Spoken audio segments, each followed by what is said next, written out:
All right. Welcome to the premiere, the pilot episode of the Effin Football Podcast. I'm your host, Rory James Carlberg, Rory JC, with my co-hosts, Tyler Welty, a.k.a. Welty, Tyler Securos, a.k.a. Ty Dolla Sign, Ty Dolla. And we're here to talk football. Obviously, on the first podcast, we don't have the greatest equipment in the world. We're just straight working off of shout out to OBS Studio, free download to be able to stream everything that we got to do. We're just working off the straight computer webcam and the mic, so in future episodes, hopefully we'll be able to upgrade equipment. But we have a lot of heart too. We have no heart. This is a soulless podcast. I don't know who's hard. You're hard? I'm hard. Who's hard? I'm hard. Who's on first? Sorry. So out here, we're doing a football commentary. We're not experts. We're just damn near there. Okay, we're just not paid for our knowledge. This is commentary, but we got good stat info and all that sort of stuff. So we're gonna give you a breakdown on what our opinions are, and we're gonna hit you with some stats, and we're gonna do all that sort of stuff. So you guys got anything to add to the intro? No, man, if you're tired of watching old ESPN shows where you just hear like the soap opera, we don't do that. We talk football, not soap opera. So we talk facts, we talk numbers. This is not fake news. This is the real legit shit. Yeah. It's huge. Not fake news. We're not Russian either. Donald Trump would endorse it. Okay. So we're just gonna jump right in here, okay? This is a rudimentary. It's our first episode, so cut us some slack. If our transitions are a little shaky or whatever, but I also got to say that the podcast is sponsored by Coors Light. It's unofficial sponsor. They're not paying us yet. It's gonna happen. It's not official yet, but Coors Light. When you see this, please start shipping me mass amounts of Coors Light. So Coors Banquet or banquet beer. You'll have a banquet beer. Anyways, let's get to football. So episode 1, what we're going to cover, we're going to do a free agency review, plus we're going to bridge to the draft. And we're going to jump in right now. So topic number 1, we're going to talk free agency winners or wieners, some may prefer. And I gotta cut it, be very straightforward with you guys. Me and Ty Dolla, we kind of went through this without Welty, for our top 5 list for There's some of these things I disagree with, but I let these guys state their opinion and they'll have their own arguments. But that's part of watching the show. You're going to hear conflicting opinions, and you can agree with who you want to. And that's the fun part. So we're going to go over winners, losers. We're going to go over top 5 contracts. We're going to go over worst contracts, and then we're going to talk, some up in the air stuff. So we collectively, me and Dolla Sign, decided that the number 1 winners of free agency were the Los Angeles Rams. Indeed. Yeah, and so I'll give you a quick breakdown of some of the moves they made, and then we'll go over them. The number 1 move overall, I think probably the biggest move of the offseason, they picked up Ndamukong Suh, 1 year, $14 million deal released by the Dolphins. They acquired All-Pro cornerback Marcus Peters in a trade with the Chiefs, where they sent a second-round pick in next year's draft, not even this one, a 4th-round pick in this year's draft, and a 6th-round pick. I'm not sure if it's this year or next year. They also acquired another All-Pro cornerback in Aqib Talib via a trade with the Broncos. They moved a 5th-round pick in this year's draft and acquired his $11 million salary. So, what do you guys think? I think, first of all, I just want to state that I am a Los Angeles, former San Diego Chargers fan.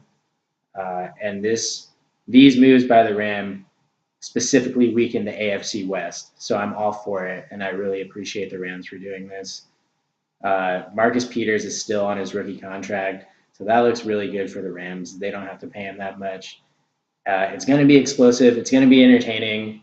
There's going to be some drama, and I can't wait to see that.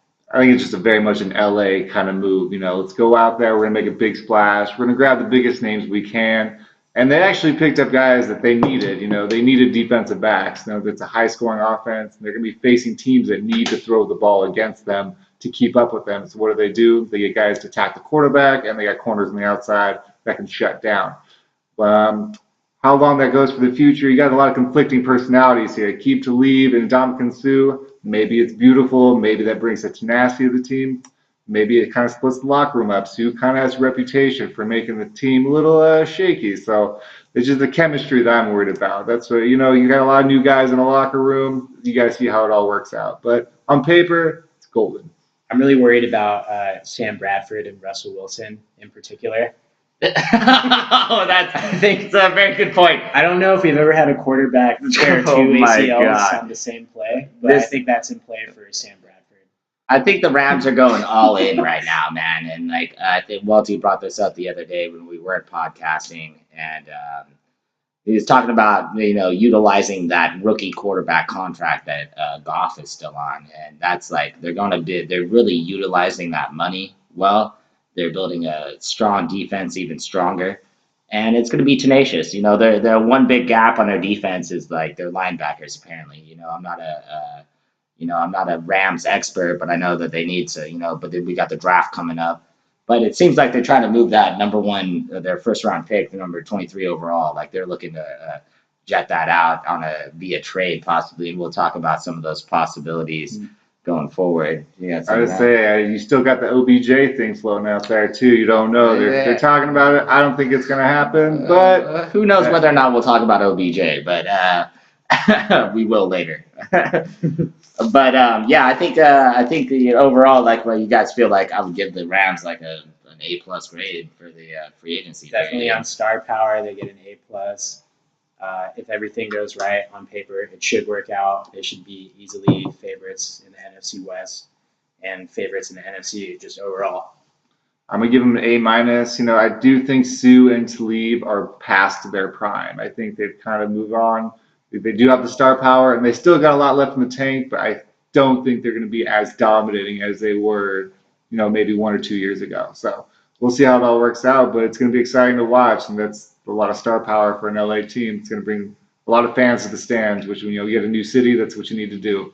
New city, new stadium. Got to fill those seats. It's a stadium move. You got to fill those the PSLs, the personal seat licenses. You got to get fans in the stands, and when you're in Los Angeles, you got the Hollywood crowd. A big talking point when two teams are moving to LA at the same time was who's going to win the race to be the number one team of LA, and the Rams already had a kickstart by having a former history, in LA. And there's a lot of the old school Rams have a ton of great names. Eric Dickerson, Jack Youngblood. There's fans showing up in the stands who's got those old school jerseys on still. Those are sweet. And I think the Rams made some good moves, and that's why we ranked them as the number one winner of free agency. And number two, moving on. Number two. Me and Dolla, just to clarify for all the podcast watchers on our first episode, I'm sure there's plenty of them. me and Dolla kind of laid out the foundation for the first episode. So Welty's gonna have some, he may disagree with some of these rankings, but the number two, we went with the Philadelphia Eagles, and we did it for a couple of different reasons. And I'm going to let Dolla take the lead on this one. I like what the Eagles did because it was very sneaky, kind of under the radar moves. The biggest one being Michael Bennett getting the Seahawks or coming from the Seahawks for a 5th round pick and small compensation.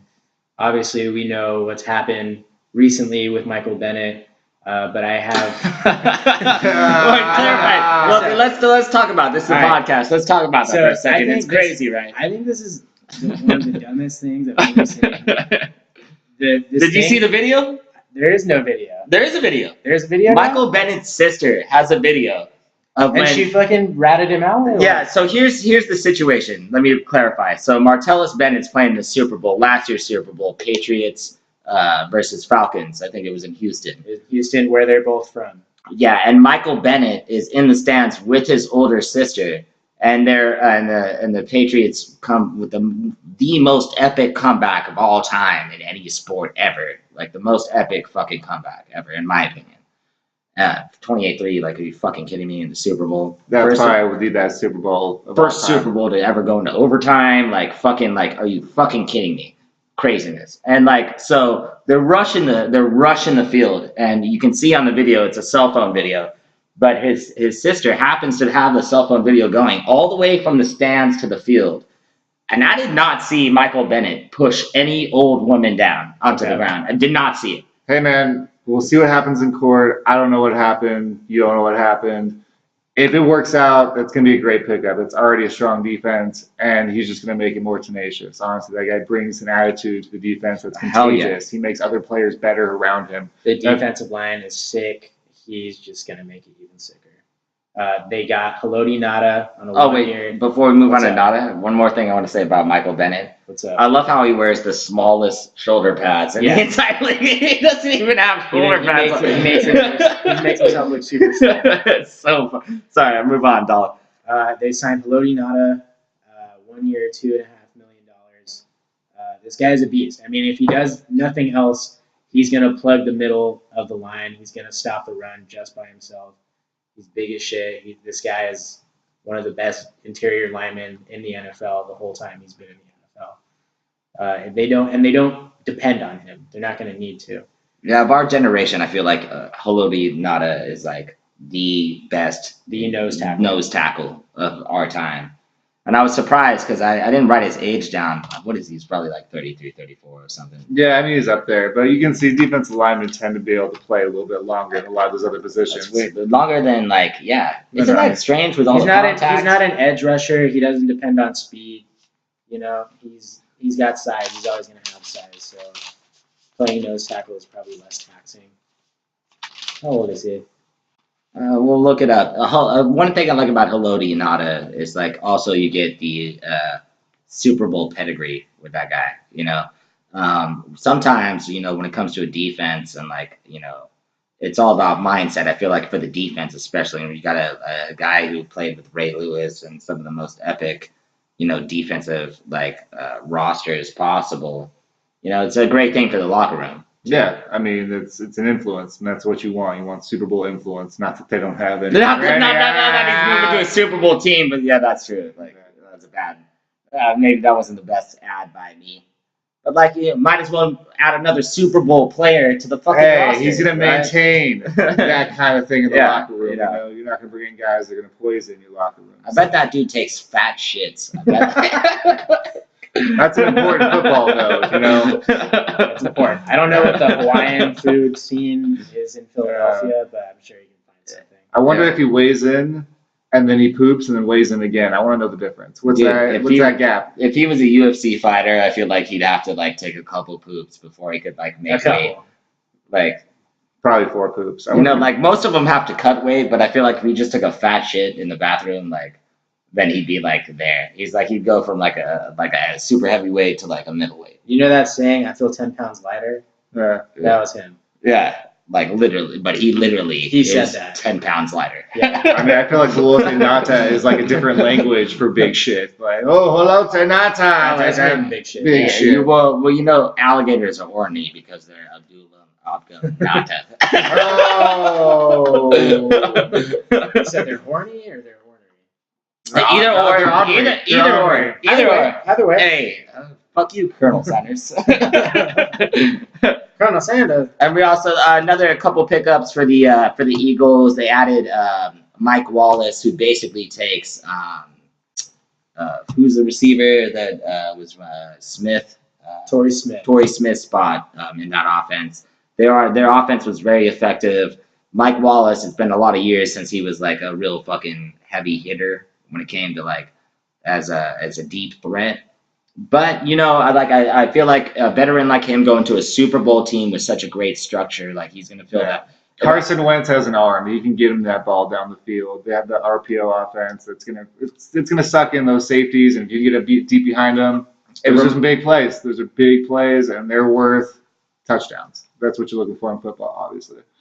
But, you know, what else we got on the Eagles? Well, the move kind of reminds me of when Ted Ginn Jr. went to the Panthers, and he became he was always an inconsistent, like this guy can't catch the ball. He's a good returner and like he's fast. But then Cam Newton's MVP season, like Ted Ginn was a huge part of that. Nobody really talks about that ever, but like, he was a huge he was a playmaker. That's playmaker. What it was. And I think Mike Wallace will be like a good addition. He's a complimentary receiver, and it's only a 1-year deal. And he can prove himself, or he can't. Again, it doesn't really depend on Mike Wallace. It's a solid move in terms of like it's not a lot of cap. It's like let's get a player who's had big plays and we're not spending much money on him and we're putting him into a great structure. And like one of the ones I wrote down here is like Welty will take the lead on this, and but I'll just introduce it. Is like Alshon Jeffrey. It's not an off-season move, but I wanted to include it. Like I feel like it's part of the reason why I feel like the Eagles won number 2 ranked best off-season is because this goes back to last offseason when they got Alshon Jeffrey on a 1-year deal when he left the Bears, and it was like a prove-it deal, and he did so freaking well in their system. He did so effing well, I should have said. He did pretty effing well. I think they won some games, didn't they? Yeah, they won some games. Right. I remember him having a huge catch in the Super Bowl. A huge touchdown catch. That counts. Yeah. And then they signed him to it was in December, but it was a 4-year, $52 million contract. And I feel like it plays into this offseason. Like, how do you what do you think about the Jeffrey addition? I know it's last year, but well, clearly it worked out, and you have to re-sign that guy. I mean, what he did to that offense, it's indisputable. And you want to give Carson Wentz weapons. Obviously, that dude is a beast. He is a playmaker, and yeah, he can get the ball down the field. Probably the scariest offense in the league is the Eagles. They can do so much. They're so versatile. You have to respect the run. You have to respect the pass. The quarterback can throw all the way down the field, and he can run. And he's like the size of Big Ben. You can't just take him down with arm tackles. That dude is going to make you work. So I really think getting those big plays down the field, mixing in with the run game, that's clearly where the Eagles are going. They're going to go for the home run ball with a consistent running game, and then I'm sure they're going to hit some of those quick slants too. So. Probably expect more of the same. And RPOs. They're loading up to go back to back. And the last point I wanted to talk about Philly was the fact that one of the question marks I thought for the offseason for that particular franchise was what happens with Nick Foles. Essentially, I thought a team would come out and make a good offer, but Philly apparently their asking price was so high that Nick Foles was basically off the table. And I thought that was one of the cleanest moves of the offseason because his cap number is almost nothing. I don't know what it is, but it's almost nothing.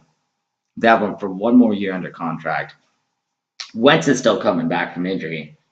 Wentz will be back. They're not sure if he's going to be 100% week 1. You know what I mean? So if he got to carry over this season into the next season, you have Nick Foles. If he's got to start the season, he'll start the season. Apparently, he's a great locker room guy. He's the best backup quarterback in the league. Best backup quarterback should be starting of all time, maybe. Dude. If your backup quarterback just won you a Super Bowl, you're doing okay at quarterback. This is what I want to hear you guys talk about. It's how great was Nick Foles in the motherfucking Super Bowl and on the playoff run? One of my notes. You forget what he did to the Vikings. He destroyed the Vikings. Yeah. It was ugly. He was just we watched the game in the first half, and the second half we just stopped paying attention. It was just sad. It was the poor Vikings. Yeah. You're there on that high after that division win. You're like, oh man, the whole country's rooting for the Vikings. He raped him, bro. He fucking raped him. Yeah, he effing raped him. He gave it to him effing hard. Yeah. And yeah. There's a reason they call him Big Dick Nick. I don't know how $sign knows. I don't know. I didn't know people called him that. I wasn't aware of that. But my sources, his name is Big Dick Nick. It's huge. It's huge. Welcome Adam Schefter to the broadcast. Thank you for the input, Adam. And back to you, boy. The one thing that I had, the one note I had is Philly special. It was my favorite play of the entire Super Bowl when they did when they made the Philly cheesesteak on the field. And Nick Foles ate it as he was catching a touchdown pass. I think he one-handed that. He stuffed it in his pants. Oh, okay, and he ate it afterwards. Yeah, that's the Philly special. Hey, Philly. Hey, they're next time cheesesteak. Next time you're in Philadelphia and you're at one of those cheesesteak shops? Cheesecake Cheesecake factory. Next time you're ordering a cheesesteak out in Philadelphia, ask for the Philly special and they'll shove it right down your pants. Okay? Sorry, guys, I'll never hear the word Philly special without thinking about this. So I wish we could move on. But you know what? I got a team that I might get laughed at for this team because I know it's ridiculous. Okay, let's hear it. Cleveland Browns. I mean, as terrible as they were, they did the most to improve their team. And they were in every game they played. They weren't getting blown out. Okay, they've won one game out of 32 in the last 2 years. But I like what they did. I mean, they went out, they got offensive weapons. They go with Josh Gordon, Coleman. They got Landry. Carlos Hyde is an underrated running back, I think. Yes. And then Tyrod Taylor's there right now. Who knows what they do in the draft? We'll see what happens. But, I mean, I think it's not that that's not hard to do, but they're going to win more games from what they did in free agency than any other team. They're going to win more games than none. Say they get Saquon Barkley and like one of those top quarterbacks. Like you're looking at a lot of weapons on offense. They got Myles Garrett on defense. I mean, I'm not saying they're going to win the Super Bowl, but maybe they'll be competitive. You know, let's get a tough AFC North team in there. Maybe that's interesting in the last 4 games. We'll see. But I like what they did, and just feel so sorry for the Browns year after year. You kind of have like this soft spot for it. Like, come on, maybe you'll be relevant. Maybe the dog pound will actually be something. You know, it's they funny. got to pound something. They got to pound something. What's funny about that is like me and Dolla went over this when we were like breaking down the winners of free agency, and like we wanted to do a top 5. I said it's too much. We're gonna break down top 5 free agents and all this other sort of stuff. But like the Browns were one of the teams we talked about, and like one of the reasons, like you mentioned Tyrod Taylor, like I like Tyrod a lot. I think he's underrated. You know, the Bills when they played the Chargers and they benched him, they put Peterson in. Like it's just like, what is this franchise doing? You know, and it's just like I think Tyrod he's a great deep ball thrower. He has one of the highest percentages of completions for deep ball passes. He's athletic. He's smart. He's a good character guy. I think he's an excellent bridge, but I think they're going to take Sam Darnold. We're not really talking draft today, but like you know, we're gonna mention it. I do believe this is a bridge team to get to whatever quarterback they take in the draft. Yeah, This is like the perfect team. They're going to win, you know, not that many games, but I think that that 8 is a number that they can shoot for. Yeah, I think they could win 8 games. Yes. I think they could easily do that, which is a huge upgrade from what we've seen from the Browns for 2 years. Yes. And all of our Cleveland fans out there, that's for you. All those guys out there in Ohio. I'll be real. I think that's on the high side. I'm a big Hugh Jackson fan. As a former Raiders coach, I think he calls an excellent offense. He did well with Andy Dalton. He produced Andy Dalton's best years. And Andy Dalton is a ginger. And he's a side note, fun fact. And like, you know, and I think if the Browns could land Darnold and get Saquon Barkley at 4, then that's a franchise-changing move. But I pegged them. You know, we're going to do later episodes. We're going to start, you know, making predictions. But I'll tell you right now, I pegged the Browns at 6 wins. I think they're a 6-win team, regardless of how the draft goes. And I think they've just done a good job restructuring and that they had a big change in the front office, but the analytical guy that came in who did like, you know. Oh, the baseball guy. I thought he could go in there and sabermetric football. What was his name? Brad Pitt? Moneyball? Don't hire Brad Pitt as your general manager. He did the Moneyball guy. He came in and he fixed their cap and like, you know, he just set up John, is it Dorsey? Paul DePodesta. No, who's the new GM? I don't know. It's I think it's John Dorsey. Johnny. And he's had some attempts in the past. Oh, John? John? John? Well, you got to think with all these draft picks they've acquired over all this time. Like, something has to work. You got to make it work. And Jackson's a good coach. Welty makes some excellent points. I'm glad you came in with the Browns there because, like, I think this could definitely save Hugh Jackson's job. Possibly give him a couple more years. I think if he wins 6 games, his job is safe. And I think if he gets Sam Darnold, I think that guy's a real franchise quarterback. And if you get, I honestly believe Saquon Barkley is the best player in the entire draft. And if you get him at 4, plus your franchise quarterback, but it's a franchise-changing draft for those guys. And we all know how they missed out, how they traded picks. Carson Wentz. Carson Wentz. Deshaun Watson. They traded both of those draft picks that turned into those 2 guys. Carson Wentz is a legitimate franchise quarterback. Deshaun Watson looks like he could be. Yes. You know, coming off ACL. but like I think that guy, I thought he was underrated last year too. Like to be honest, like I was a big Deshaun Watson fan. Nobody talked about him. Too, yeah. Yeah. Well, he was huge. But anyways, I feel like black quarterbacks get the raw end of the stick, and that's going to happen this year with Lamar Jackson. But we'll talk about that later. We're going to move on to the top five free agency deals. And again, this was me and Dolla putting the list together, so I'm sure Welty will have some things to say about it. And this is not in order. We're not ranked. This is just 5 players, and I'm gonna give you a little tasty poo. Little what's it called when you reveal the movie before it's like a little preview. No. Trailer. No. When you when you reveal the ending. Blowjob. It's a sneak peek, and it's like a spoiler alert. Spoiler alert. It's top 5, but it might be top 6. Okay, so everything but. So number 1 on the list that everybody's got to talk about, if you're talking about free agency in 2018, you're talking about Kirk Cousins to the Minnesota Vikings, and he signed the former 4th-round draft pick, the 29-year-old, signed a 3-year deal worth $84 million, fully guaranteed, unprecedented in today's NFL landscape. And he spent the last 2 seasons on as the franchise player. I think he made $42 million as the franchise quarterback for 2 seasons. And some of the notes I wrote down about him, he's had 3 straight 4,000-yard seasons. In 2016, he threw for 4,917 yards, nearly 5,000. In 2015, he had a 69.8% completion percentage. It's nearly 70. And I have some other notes, but I want to open it up to these guys. I just want to say Doug Baldwin tweeted that Kirk Cousins was a hero for holding out and getting this fully guaranteed contract. And Doug Baldwin is woke as fuck. So you know that means something. Yeah. Well, Kirk Cousins is super rich now, so obviously he signed a good deal. But honestly, how much better do the Vikings get? Like, that's what I want to know. Like, they've always been kind of middle of the range quarterback and had amazing pieces around them. Kirk Cousins, he's a good quarterback, but do you think he's going to take him over the edge? Do you see him taking them farther than, all these other guys could? Teddy Bridgewater, who else have we got going? Who actually? They had Case Keenum, they had Teddy Bridgewater, they had Sam Bradford. I think he's better. All those guys will be starting on other teams this year, by the way. I think he's better than. Fun fact. I think he's better than all of them.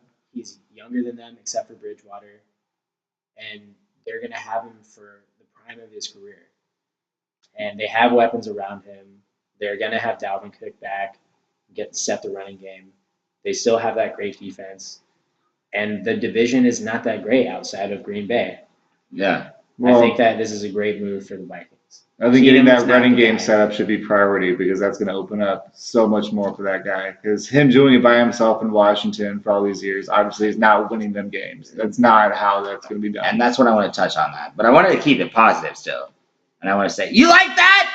You like that? You like that? That's why I like Kirk Cousins. I like his swag. I like he's done it with not a lot of pieces. He came in as a 4th-round draft pick when RG3 got drafted. And, I'm very impressed with the way that he came in and, made everything happen. But, let's break it down. This guy has 0 playoff victories as a starter since he's been drafted in the 4th round of the draft. 26-30-1 is actually 4 games behind 500. It's not great. He came off with 2 franchise tags. And I read an article the other day, yesterday, I think. Jay Gruden says that he thinks that Alex Smith is actually an upgrade. He has to say that. How are you going to say it? We kind of downsized with Alex Smith this season, but we're giving our best go. No, he's going to say what he has to say. Honestly, I have them rated equally. I just don't see them being dominating players, but they're above average. They get the job done, and you're going to need pieces around them if you're going to be successful. So that's where I stand with both of those quarterbacks. So here's what I got for you, Welty, and for all of our legion of fans on our first episode of the podcast. Bucky Brooks is one of my favorite scouts. He's a former NFL safety. He's a former player, professional football player, and he wrote this article saying like he saw that statement made by Jay Gruden. He's like, "What the heck is this?" You know what I mean? And he really broke down the numbers and the stats, the Pro Football Focus stats and the Next Gen stats. And Alex Smith was compared extremely favorably. In fact, looking much better in these stat categories than Kirk Cousins was. And it's something to look deeper into. Like I know, like you can look at stats. I'm not a big. I like to be the on the field. Look at the guy. How is he playing? Type of guy. But like the way he broke down the stats, I looked at it and like I always feel like Alex Smith gets the short end of the stick. And but who's the better quarterback? I don't know. I mean, I'm just going to look at the system. Alex Smith had a lot going for him. Like, he always had a great running game. Travis Kelce was always there for him. I mean, Tyreek Hill, he opens up the top. He just blows up those explosive plays. Obviously, that defense has been making a lot of plays for Kansas City. Puts them in good positions to score. Like you said, eyeball test is big with football. It's not like baseball. You can't just read a stat sheet and know what's going on. I mean, you could have a 3-yard tackle, 3-yard gain, or a 90-yard gain. The difference is a shoestring tackle. So does that really make a player that much better? No. You just have to be able to watch the game and know what you're looking at.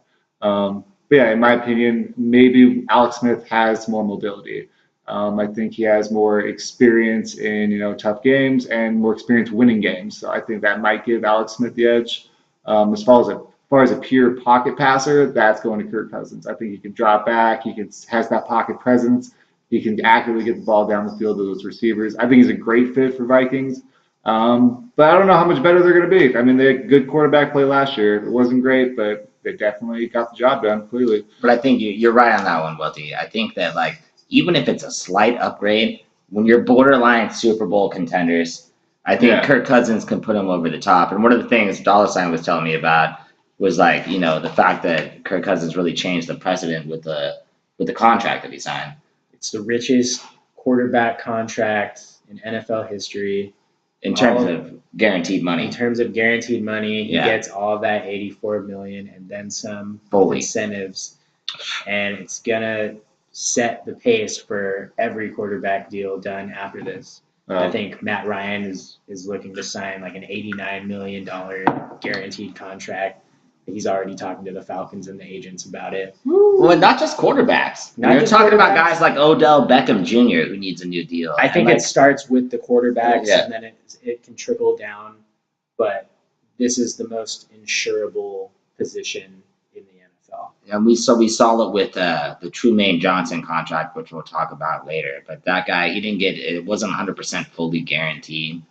But he got but he did the same franchise tag. I think more players these days are gonna keep doing the, instead of like signing my life away, let me just run this franchise tag out, run the risk of like having a career ending injury. Ryan Shazier, like that guy's done, and like hope that it all works out for the best. And I think that it's good for the players because when I see these fucking baseball players going up, like, ooh, the fucking 165 million guaranteed over 19 fucking years, like, Jesus Christ, that shit like pisses me off, basically. So I also think it wasn't really about the money with Kirk. He didn't get the respect that he deserved in Washington. RG3 was always the favorite. He was always the favorite son of Dan Snyder, And Jay Gruden never gave him respect. Jay Gruden didn't respect him at all. Basically, just looked he at dissed him with that Alex Smith comment. Yeah, I mean, he looked at him as someone like, okay, I guess this is what I have to work with. So, and Kirk knew that. That's why he took the franchise tags and finagled this awesome deal for himself, and he killed it. For how many years have the Vikings been looking for a quarterback? And the Vikings always been trying every offseason. What are they going to do with the quarterback? I really feel like he's going to play even better knowing that he's wanted in Minnesota. Yeah. And who was the last, like, that's a good point. Who was the last, like, epic Vikings quarterback? Epic? Dante Culpepper. Yeah, cool, man. I mean, Brett Favre had that 1 year. Brett Favre got him there. That was a great year. They tried with Christian Ponder. That was terrible. That was terrible. And that's when we get into draft talk on our next episode. Like, I'm really going to, like, we're gonna analyze all this year's QBs, and I'm not gonna lie, this year's QBs like eerily remind me a lot of that draft class where Cam Newton went 1 overall, but then you had guys like Jake Locker, Christian Ponder, Blaine Gabbert, all go in the top man. 10. Oh, like you never know. Like it's a roll of the dice. It is a roll of the dice. Oh. I think they will be better, but we'll get into that. So the next on the list, I'm gonna have Welty introduce this guy, and I'm gonna take a sponsored by Coors Light. Rory JC is gonna take a pee break. We'll be right back. Coors Pee. Not the Ndamukong Suh. Ndamukong Suh. Well, I'm Sue Girls 1 Cup. Sue Girls 1 Cup. Well, he got the 1-year deal. It's a prove-it deal. So, I mean, he's getting $14 million, which I think is probably overpaying for him a little bit. I don't think he's worth all that. And I thought maybe he'd get a 2-year contract, but, you know, these guys like their money. Like I said, Rory was saying that 1-year contract, you can keep getting your money, get your guaranteed money, but if he can bring a tenacity to that team, that's a big deal. And they say with Aaron Donald, that's nasty. That's not fair. I mean, you're going to see guys all up in the backfield all day, and maybe some faces are going to get stepped on. Who knows? People are going to get kicked in the balls. Yeah. Watch Wear your balls. cups. Wear your cups. Playing 2, wear your cup. The only thing that troubles me about this is that they still haven't locked down Aaron Donald. I'm sure their grand plan was to get Sue or someone like Sue on the cheap for 1 year and just go all out with him, Peters, and Talib, and then get to Donald. But it'd be awesome if they had already done it and gotten through with it, because he is the best player on the team. Even after all these guys are signed, he's the best player, probably the best defensive player in the NFL, and he makes everything go. He sets the tone. And I mean, what the Rams did is sexy. It's totally big names, all these guys, household names. They've Sexy moves. Yeah, these guys, they are on primetime football all the time. They make big plays, but you're asking for a lot of pieces to gel. You're asking for a lot of personalities to gel. You are really going all in on this, not really planning for the future. You're saying the future is now. Like today, this season, it's got to happen. I mean, I like that, though. I mean, it's a risky move, but eventually, you know, as a team, you got to know your window and you got to pull the trigger. And obviously, the Rams think that's now, right? This is our time. We got a young quarterback. We have a running back in his prime. It's one of the best in the league. Both still on rookie contracts. Yeah. Yes. See, yeah, that's a big deal. And it said sometime you're going to have to re-sign Goff, Gurley, and Donald. I don't know how that's going to happen. But hey, for now, yeah. it's a sexy team. You know who's going to be at a lot of Rams games? YG. Yeah, This is his team. 400. You know what I'm saying? I'm thinking 400. back being bull. I'm a big YG. Hey, shout out to YG. If you're watching the podcast, I doubt you are, but like, shout out to you, my man.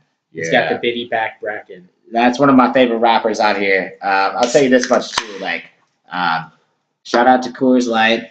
Thank you for sponsoring the podcast, and Thank you for sponsoring our one of the things about Ndamukong Suh that you got to realize is also his longevity. He's only missed 2 games in his entire career, and they were due to as Owen Wilson would say. They're due to suspension. It's not even injury. This guy is like 31 years old. Like, you know, he was scheduled. I'm a big Raiders fan. I'll make it clear right now. He was scheduled to visit the Raiders, and the Raiders said, hey, don't even fly here, because they realized they were being used as leverage and we don't have the money for it. I was predicting they would do a 1-year contract. And, you know, it's weird at 31 years old to be doing a 1-year prove-it deal. I thought he'd get 2 years. I thought he'd look for a little more stability. But like you said, those 1-year deals to make the money and just take the money and run. I don't think it's about the money on this one. I think he picked the Rams. I think the Saints were offering him more money. And I think he picked the Rams because he wants a Super Bowl. And the Rams are all in, like you guys are saying, you know. And I think that it's LA, you know. LeBron's going to be here next year. We'll see. But I think it's not money motivated, because he made so much off that last contract, and I think that he wants to win a Super Bowl, and he wants to be part of that. Yeah. So winner. Any last words on Sue? Nope. I All just right. can't wait. You want to head this next one? Our next top 5 free agent deals goes to the Honey Badger, Tyrann Mathieu. Hey. Oh, that's what the women call me though. The Tyrann Mathieu. You guys do. This guy's girlfriend's in the other room. Yeah, we won't show her this. So. So basically, Tyrann Mathieu was dropped because he wouldn't take a pay cut in Arizona. This guy is 25 years old. Wait, can I interject real fast before you go? Please. He left Arizona because they wanted him to drop his salary, okay? Yes. And he was going to drop it I think it was from $9 million for this next season to $8 million, and he wound up settling for what with the Texans? 1 year, $7 million, a prove-it deal of the highest order.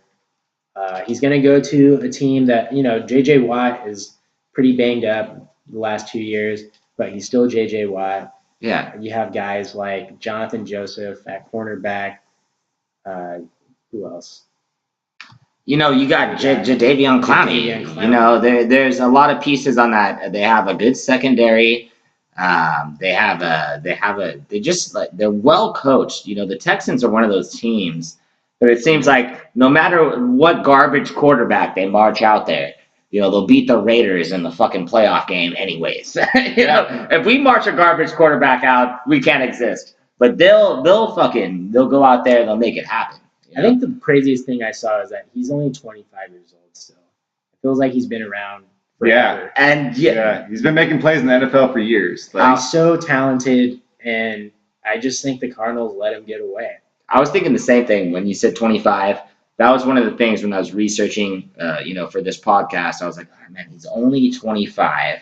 1 year prove-it deal. I think this is going to be similar to the Alshon Jeffrey thing where come November, December, he's going to be doing so well that the Texans lock him down for long term. And you look at the stats, only 11 picks and 4 forced fumbles in his career. But, he's one of these players who transcends the stat sheet. He can play free safety, strong safety. He's an elite slot corner.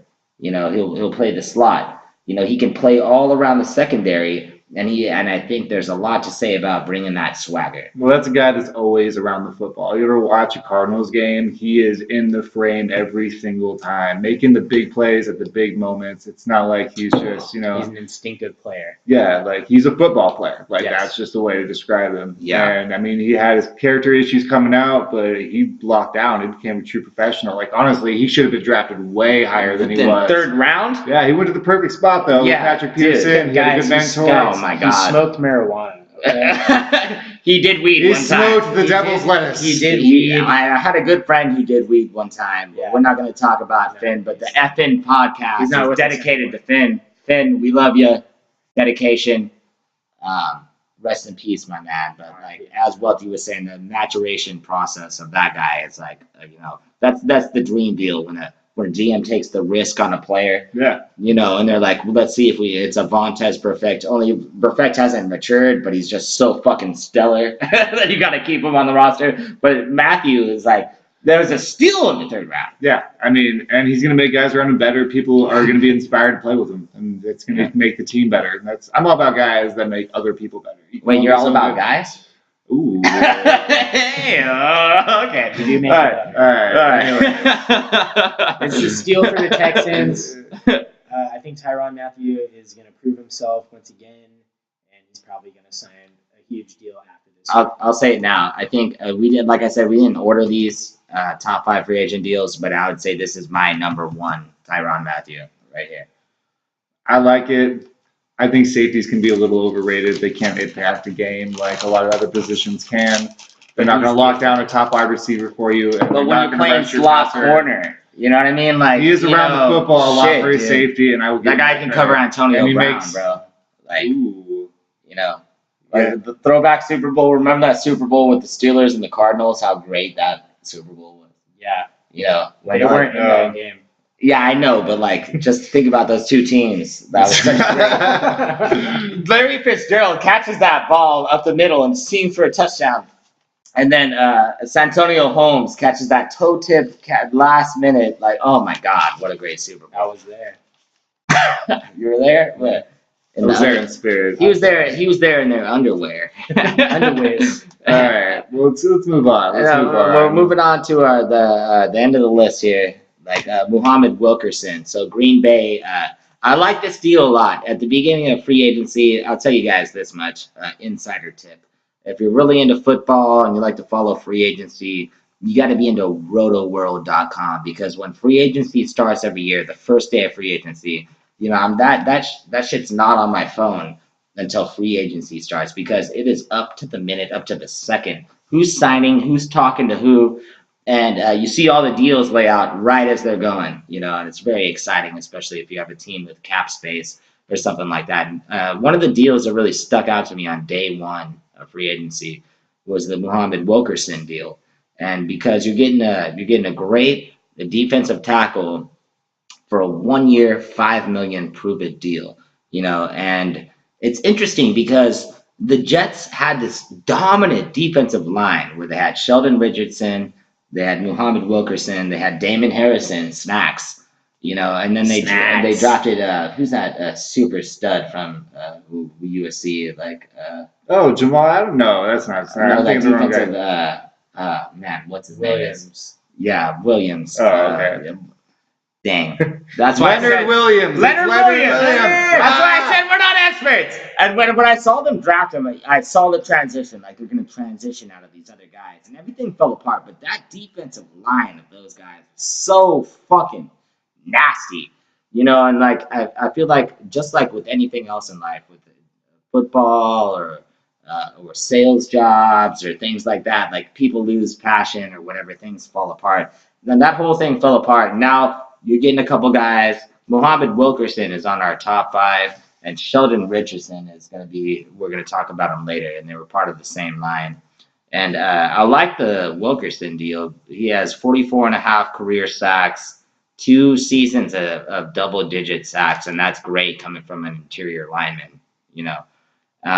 He's only missed 7 games in 7 seasons, which is an excellent track record for stability. And he's a system fit. He fits well with Green Bay, where they can either plug him in that's a 3-4 system. They can plug him into nose tackle, or he can play the defensive end position. And he reunites with the former defensive coordinator of his, Mike Pettine. And I think that at $5 million, like, I really wanted the Raiders to pursue him. I really wanted this guy. So when I saw what he signed for, I was just like, I was so jelly. Spread me on some fucking toast. I was fucking jelly as fuck. What do you guys think? I think he's just a solid player. Honestly, he's consistent. That's what you want in like a free agent guy. You want a guy that shows up every single play, every single down, and he's going to make plays.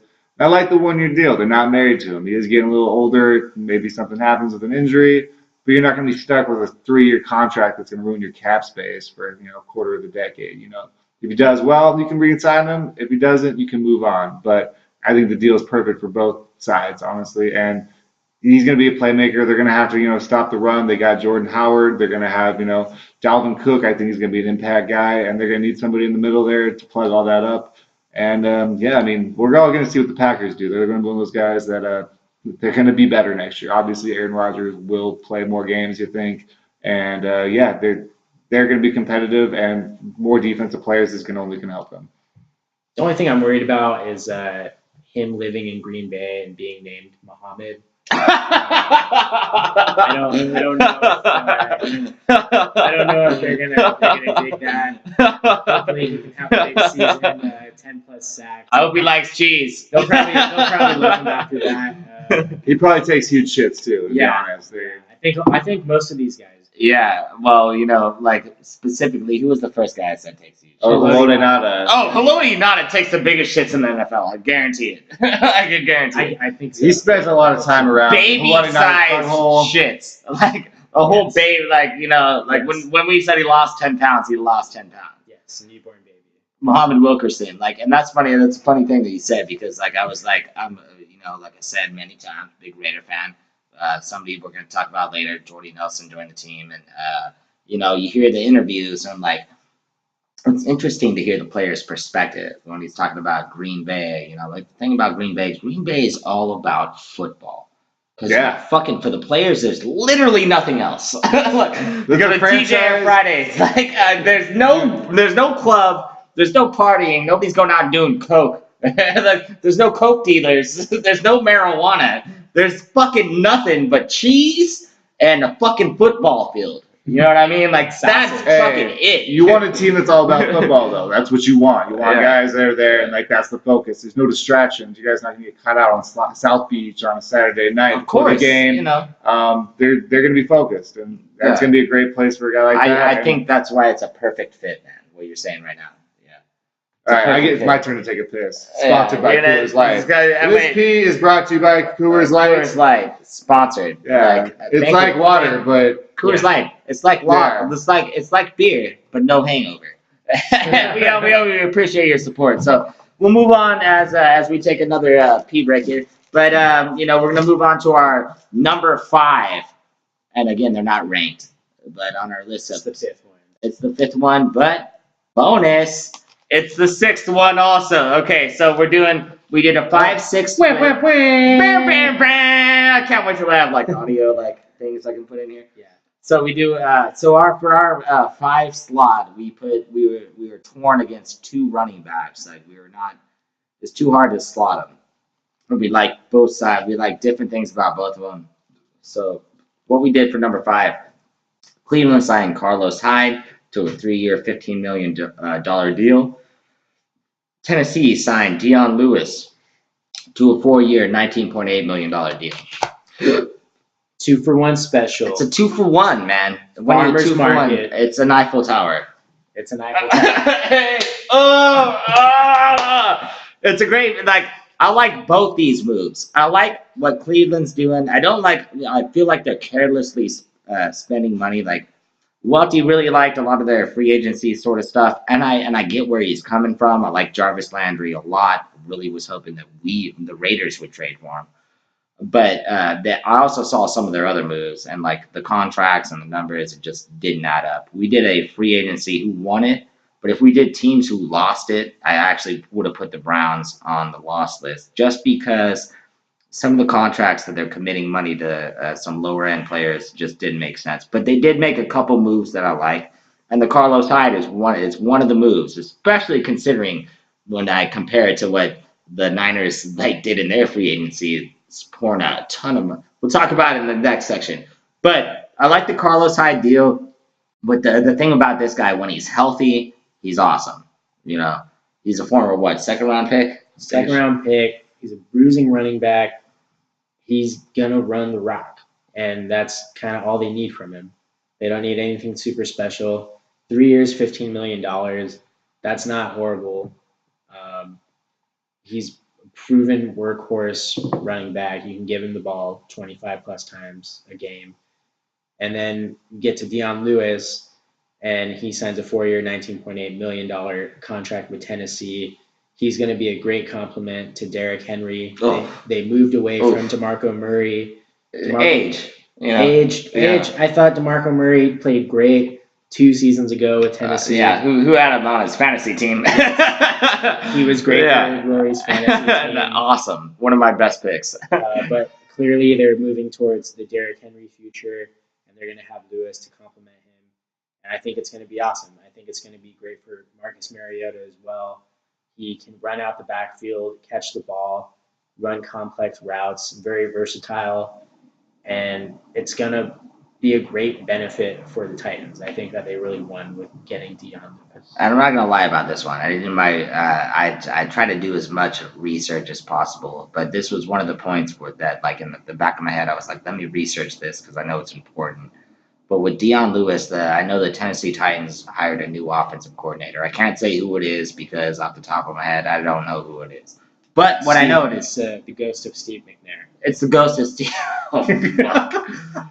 Oh my God, he's gonna show up with a shotgun wound and everything. Like, Jesus Christ. Ghost don't. Rest in peace, Ghost Steve don't McNair. Man, that is like that Rams Titans Super Bowl. Fucking one of the most exciting, greatest show on turf. We love you, Steve McNair. We love you, Steve.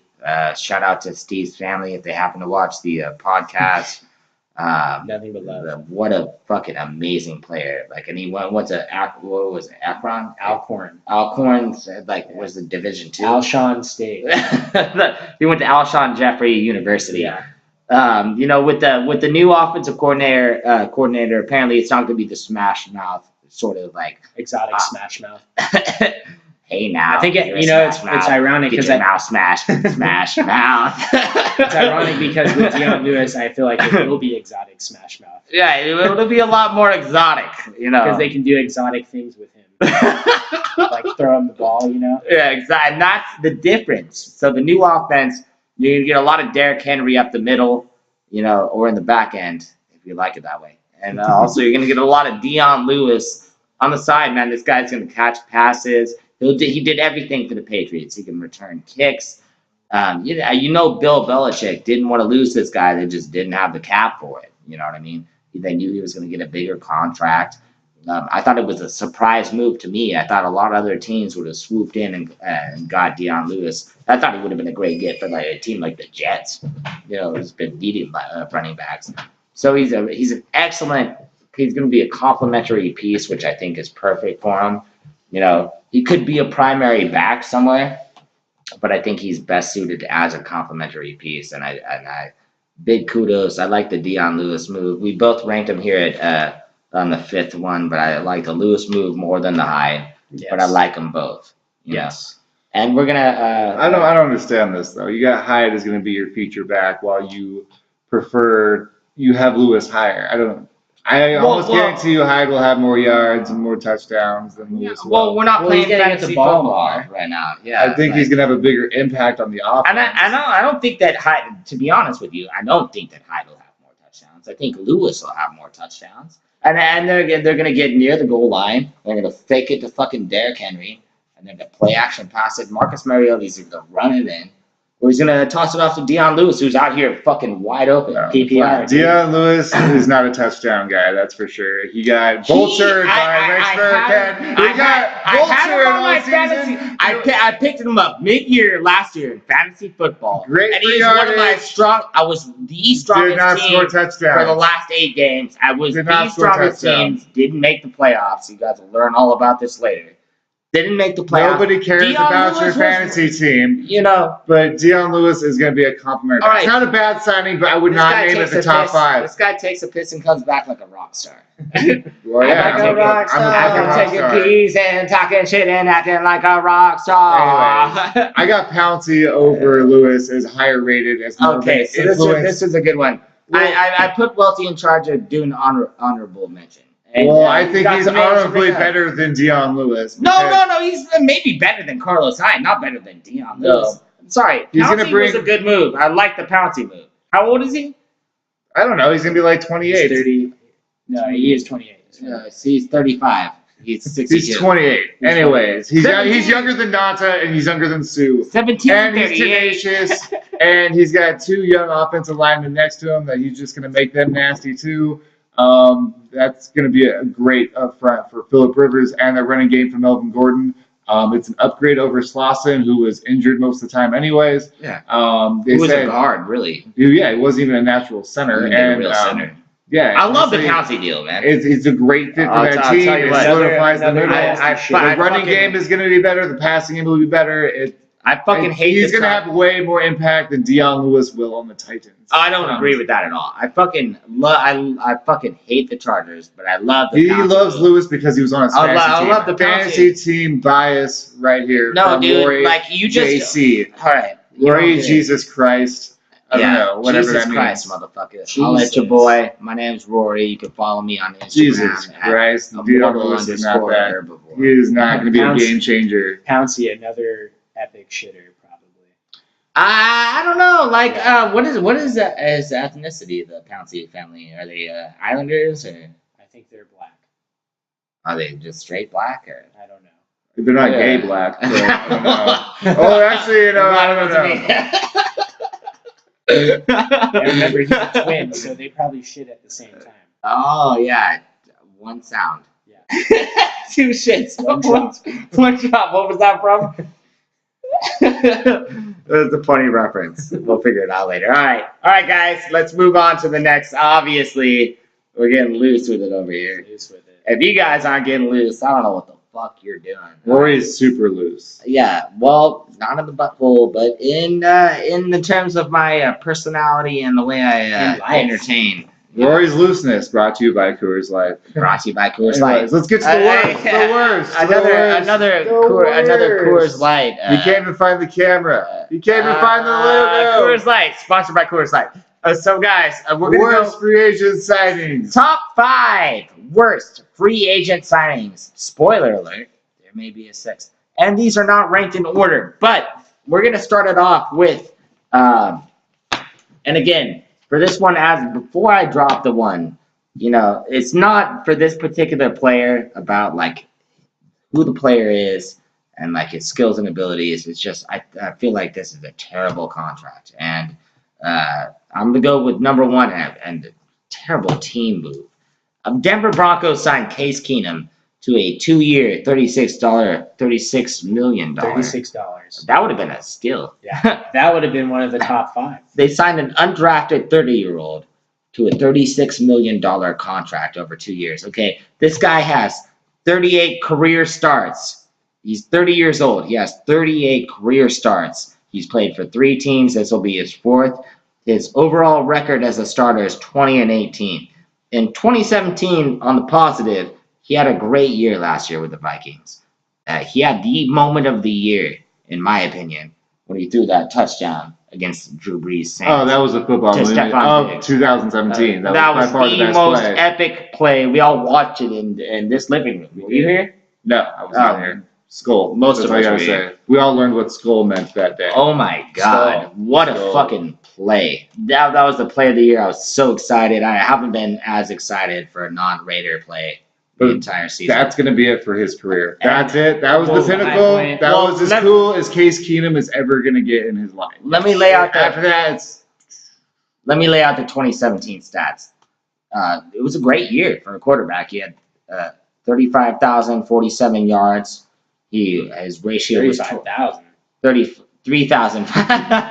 My bad. What a year! Stat correction brought to you by Coors Light. Brought to you by Coors Light. Stat correction. That's more than Joe Montana. Bam, bam, bam, bam.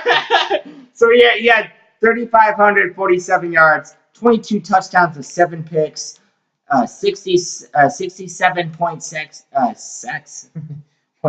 You want to have sex with Case Keenum? That sounds like it. Let's see how much money. You want to put it in his school? He's got a lot of money now. Maybe I would. 67.6% completion percentage, and his fucking win-loss record was 11-3. So let's open it up to you guys. We've already opened it up, but let's talk about Case Keenum. Again, this is an awesome move for the Chargers. This weakens the Broncos. As a Raiders fan, I'm very happy for that move. I thought the Broncos were in the running for Kirk Cousins. I thought they would get him, especially after Von Miller was pleading with them to get Kirk Cousins. Wait, pleading? Like taking a plea deal? Yes. Yeah. Yes, he was. And they did not listen to Von, and they got Case. I'm not sure what the plan is. Maybe he's another bridge guy, and they draft a quarterback in the draft. But this is shit. This is a shitty deal. I think they could have gotten Kirk Cousins. They would have had to spend more money, more years, obviously, but it's worth it to me.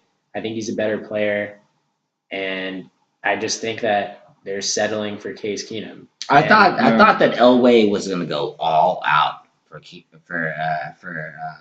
Kirk Cousins.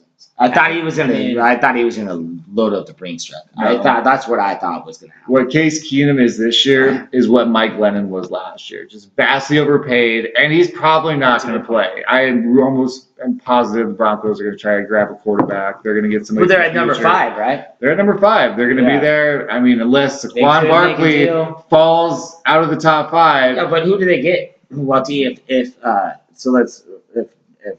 Sam Darnold, Josh Rosen, and Josh Allen, or Baker Mayfield. So I'd like you. I think it's one of those two. I think it's Josh Allen or Mayfield. I think. Yeah, I'm gonna guess Mayfield. I'll I just tell you- feel I'll like tell you that what. just feels like more like John Elway. I don't wouldn't know. take Josh Allen. Like, I would not, personally. I would not either. But I mean, I would like them to take Josh Allen. I like Baker Okay. Mayfield because how accurate he is. Passive, But Yes. I don't see Keenum playing much. I just think they had to get a quarterback in free agency just in case something crazy happened in the draft and they couldn't get somebody. But we'll see what happens. And that's the one positive of the deal, what you're talking. 2-year, $36 million. If worst comes to worst, you're out of it in 2 years. Yeah, and I mean he's going to be there and he can play football. I mean you're not going to have Trevor Siemian again out there playing for the Broncos, which probably would. You know what's dumb though is like they traded Trevor Siemian to the Minnesota Vikings for nothing, and he was their best quarterback on the roster. He was their starting. Which is why you think they're going to draft one, Case Keenum. Yeah, that He's like I said, he's Mike Lennon this year. One. That's what he Yeah. is. Well, he's you say that like that's a good comparison, but he's way better than Mike Lennon. He may Like be Case better. Keenum When when, like like, situation will be similar. Yeah, he's Yeah. going to have the same thing happen to him, That's- where a top quarterback is going that's to take a smart. spot. I like what you're saying, man. I feel that. Anyways, we're So done it's with not enough on Keenum. Keenum. Yeah, let's move on to. The most overpaid My- player in NFL history. The Let's- most overpaid. Let's go ahead. Oh and I'm my going to God. declare this as my. We're not ranking Oh. these, but I'm ranking this one. This is my number one worst free agency deal possible, and we're talking Sam Bradford to the Arizona Cardinals. He got it's essentially guaranteed because if he makes the roster next year, it's all guaranteed. It's a 2-year, $40 million deal for a guy who was the former first overall pick. He's 30 years old. He's missed 48 games over his 8-year career, going on to his 4th team.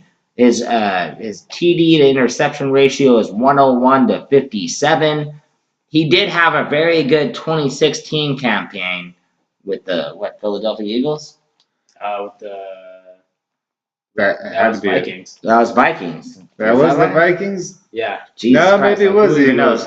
Who It might have knows? been the Rams. Who knows? This guy's been around. He did complete 71.6% of his passes The in a single bubble screen season. offense. The bubbles, it's the completion Honestly, percentage. the guy can play football, but he's probably tearing his knee right now.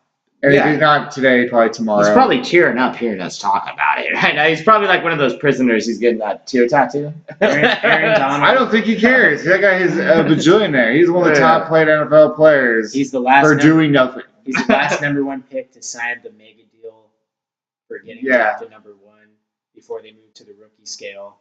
So he got the last laugh. He got contracts from all these desperate teams. How many contracts? looking for He got the quarterbacks. last laugh with the Rams. He got the big contract with the Vikings. Had to be the Eagles. Had to be the Eagles to sign him big. Oh, the Eagles. Yeah, the Eagles, got then the traded to Vikings. And now the Cardinals are Now now. he Oh gets my a sweet God. 2-year deal from the Cardinals. You know what? It might turn around. It's just a full blown lottery ticket Dumbfounded. that you spent how many millions on the lottery ticket? What are the Cardinals doing right now, by the way, as a franchise? They're fucking losing it, They're right? flailing. Yeah, they're like, they think that they're going to train this guy into Kurt Warner or something. I feel Like, bad for David Johnson. I feel bad for David Johnson, too. His son, David Johnson II. Coming in the future, because that's how bad it's going to be for the Cardinals. They suck. They're terrible. This is easily. The I feel worst. bad for Larry Fitzgerald. Really. Yeah, I mean, you've always felt bad for Larry Fitzgerald. Who's been throwing that his entire career? Yeah, Kurt Warner for what? He's a very 3 years in there, he's a- 2 years. Other than that, it's garbage. Carson Palmer. Larry Fitzgerald is He had his time. he's the Tim Brown of our generation. He's better than Tim Brown. But He's not better than Tim Brown. that's debatable. That's neither here nor there. Go look at the numbers. He's not better than Tim Brown. We've already talked about eyeball Go look at test. the stats. And Tim Brown, not until Rich Gannon, he had a couple years, but before that, you're talking about Todd Marinovich, okay? You're talking about Jeff George. You're talking about George Howard. Jeff George? You're talking George about Costanza? nothing. George, Gary. Okay, let's move on. Okay, we're gonna move on. We all hate Sam Bradford. Let's make that clear. I don't Just hate a him. lottery ticket, overpaid for a lottery ticket. I don't hate him as a person. I hate I'm sure- everything he stands I'm for. sure. I heard he sucks dicks at truckside road stops. He Roadside. has truck insider information on this. According to my sources, Yeah, According to my undercover sources. research. Yeah. he sucks dick. Which is fine if you're into That's that. cool. Yeah. Yeah, that's cool. We're not judging at the Effin Football Podcast. You can do the Effin whatever the F you want to do. Okay, we're out Or here. whoever the F you want to do. We're out here just trying to have a good time, talk some football. We're gender neutral. And Ty Dolla $ign is gender neutral. So Yep. who knows if he's a male or a female? You can't tell. He might be a bull dyke. So Speaking of bull dykes, Sammy Watkins. Sammy Watkins? I gotta take a pee. Will you open up Sammy Watkins? I hate Sammy Watkins. So just give you a backstory. Hey, by the way, my pee is sponsored by Coors Light. To give you a backstory, Rory has had Sammy Watkins Oh my God! on his fantasy team, and he's that classic player that is the most inconsistent, probably fantasy player of all time. He scores a lot in one game, and then he won't score at all in any other games. He let him down, so now he is called Sammy Watkins. Yeah, well, he's one of those guys that's when have you ever relied on Sammy Watkins? When were you ever scared going into the week like Sammy Watkins is playing today? We don't know what's going to happen. Like, He's gonna no, burn us. you kind of laugh at Sammy Watkins. He was just highly overrated from the moment he was drafted. I mean, maybe everybody thought like, oh, he's on the Bills, like bad quarterbacks. Maybe he's just wasted talent. But at the end of the day, he just never produces. But for some reason, Kansas City thinks that they're going to get something out of him. We'll see. I don't know. I've never liked Sammy Watkins. But, Andy Reid is a smart guy. He'll figure it out. The deal is 3 years, $48 million with $30 million guaranteed. That's extremely overpaid for someone with the production that he has. He is only 24 years old. He's going to be playing with Patrick Mahomes. This is clearly a move for the future to help develop Mahomes, a deep ball threat. Mahomes has a big arm.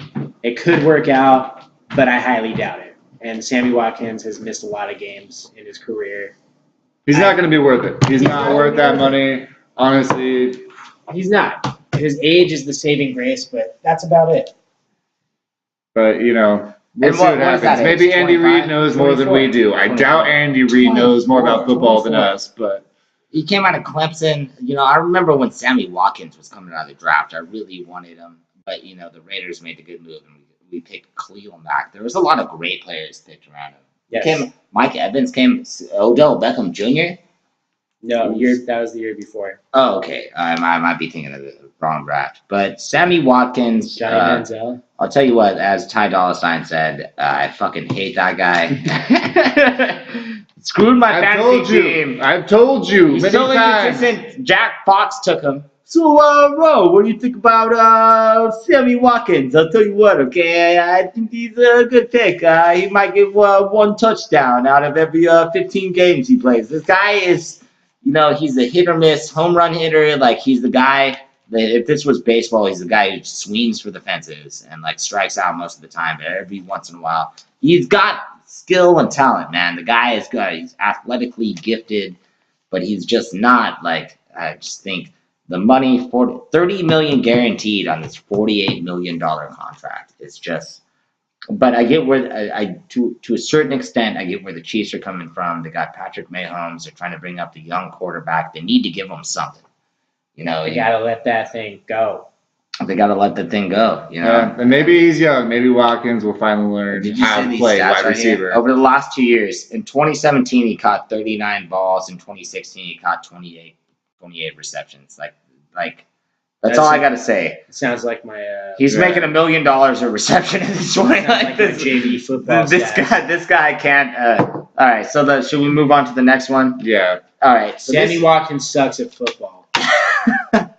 That's effing guaranteed. I'm better than him. Hey, if there's anything that we can say on the effing podcast, I'm a effing guarantee this does not work out for the Kansas City Chiefs, which works out for our teams. Once again, it works out for all of us. Yeah, so if you're a fan of the teams that we like in the AFC West, I hate their teams. They're whack. But if you're part of the Raider Nation or you wear that Charger Bowl and still have your San Diego logos for a team that doesn't play here anymore.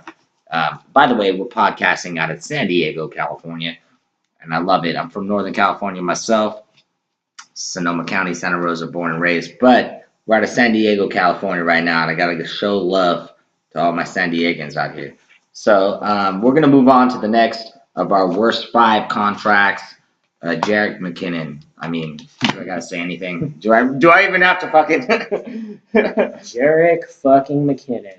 Okay, he signed a 4-year, $30 million contract with the San Francisco 49ers. Here's his career stats. He has 474 carries for 1,918 yards and 7 TDs, and I believe he's been a professional for 5 seasons. Yes.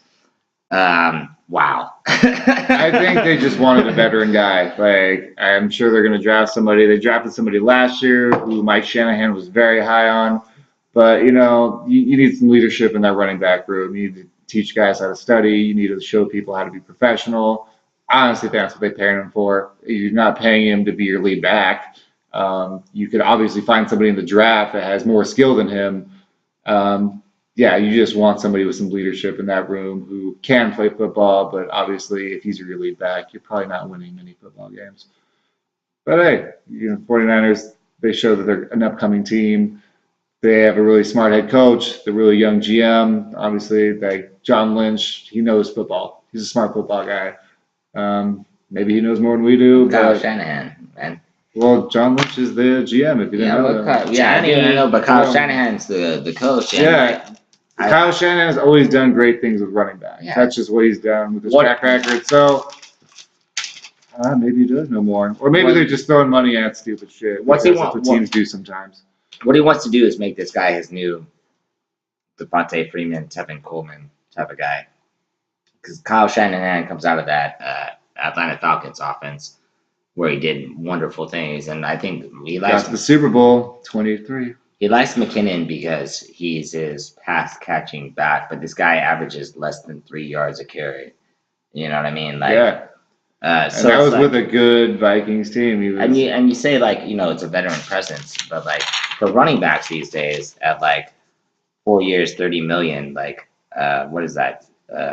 6, 7. That's over 7 million. That is a starting running. That's more than a starting running. That's a top 10 running back. Yeah. Fee that you're paying for this guy. You're paying a premium. I think they would have been better suited with someone like Deion Lewis. And that's why he ends up on this list. If Jerick McKinnon was coming in at $3-4 million a year, we'd be fine with it. Yeah, it's the deal. It's the money. It's the money. It's and a lot of this list, it's not about these players aren't great players, especially for the next one that we're going to talk about. But it's just the deals are so bad.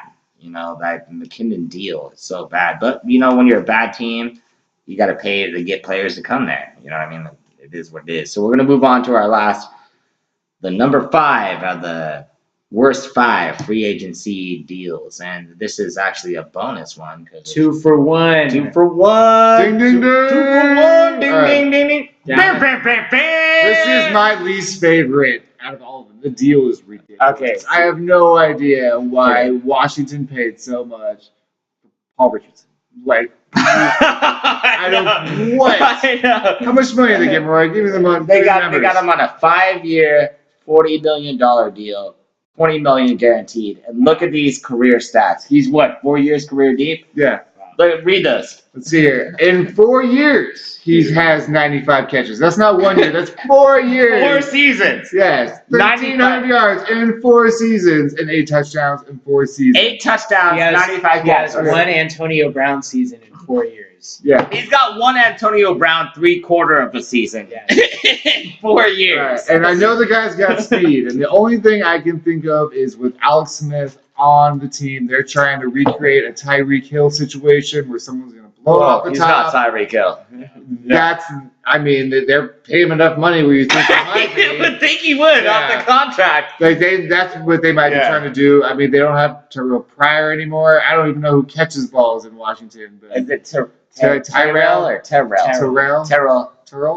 Is it Richard? Yeah, he was terrible last year anyways. He was today, Junior. Maybe Dan Snyder thought Paul Richardson was Tyreek. But yeah, it is a classic Dan Schneider move. Just throw a bunch of money at somebody that's not that good and watch your team suck. Dan Schneider. Dan Schneider is a stapler. He's a shitty G. Even though he's new. Yeah, that is I gotta. Welty just put the snap on it. I'm gonna put the snap on it too. But like, I'm gonna put the snap on the other receiver that I have here because as bad as that contract was, this contract for Allen Robinson of the Jacksonville Jaguars that the Chicago Bears paid, it might as well be Jerry Rice numbers. He got a 3-year, $42 million contract. It's 3 years, $42 million. So that's at least 11 plus a season. Yes. For a guy who's coming off of, he's had one good year in his career. He had one Pro Bowl season. And last year he's coming off a fucking torn ACL. And he has 202 career catches, 22 touchdowns. That's actually pretty good numbers for like considering you lost one of your years. Over 3 years, that's not terrible. It's just I don't like the numbers. 3 years, $42 million. When you compare that to Paul Richardson, Richardson's a fucking bargain at that point. 5 years for $40 million. You know what I think mean? it's just a desperation move. You got to get guys around your young quarterbacks. I mean, the same thing you're talking about with Sammy Watkins. It's like you got to make something happen for him. I mean, what were the wide receivers last year? They had they had nobody. Yeah, like, who played for the Bears in the once Alshon Jeffrey left, and they used to have a good receiving core. Well, I mean, then Kevin White has never played. Johnny Knox. Oh, that guy. The Chargers trade for him. They traded what about that guy wide receiver. What about that guy? Remember Kevin White? There was a debate who was the best receiver in the draft when Amari Cooper was coming out. Yeah, oh my God. Has Kevin White even played in the NFL? Amari Cooper had a bad year last year, but that guy has 3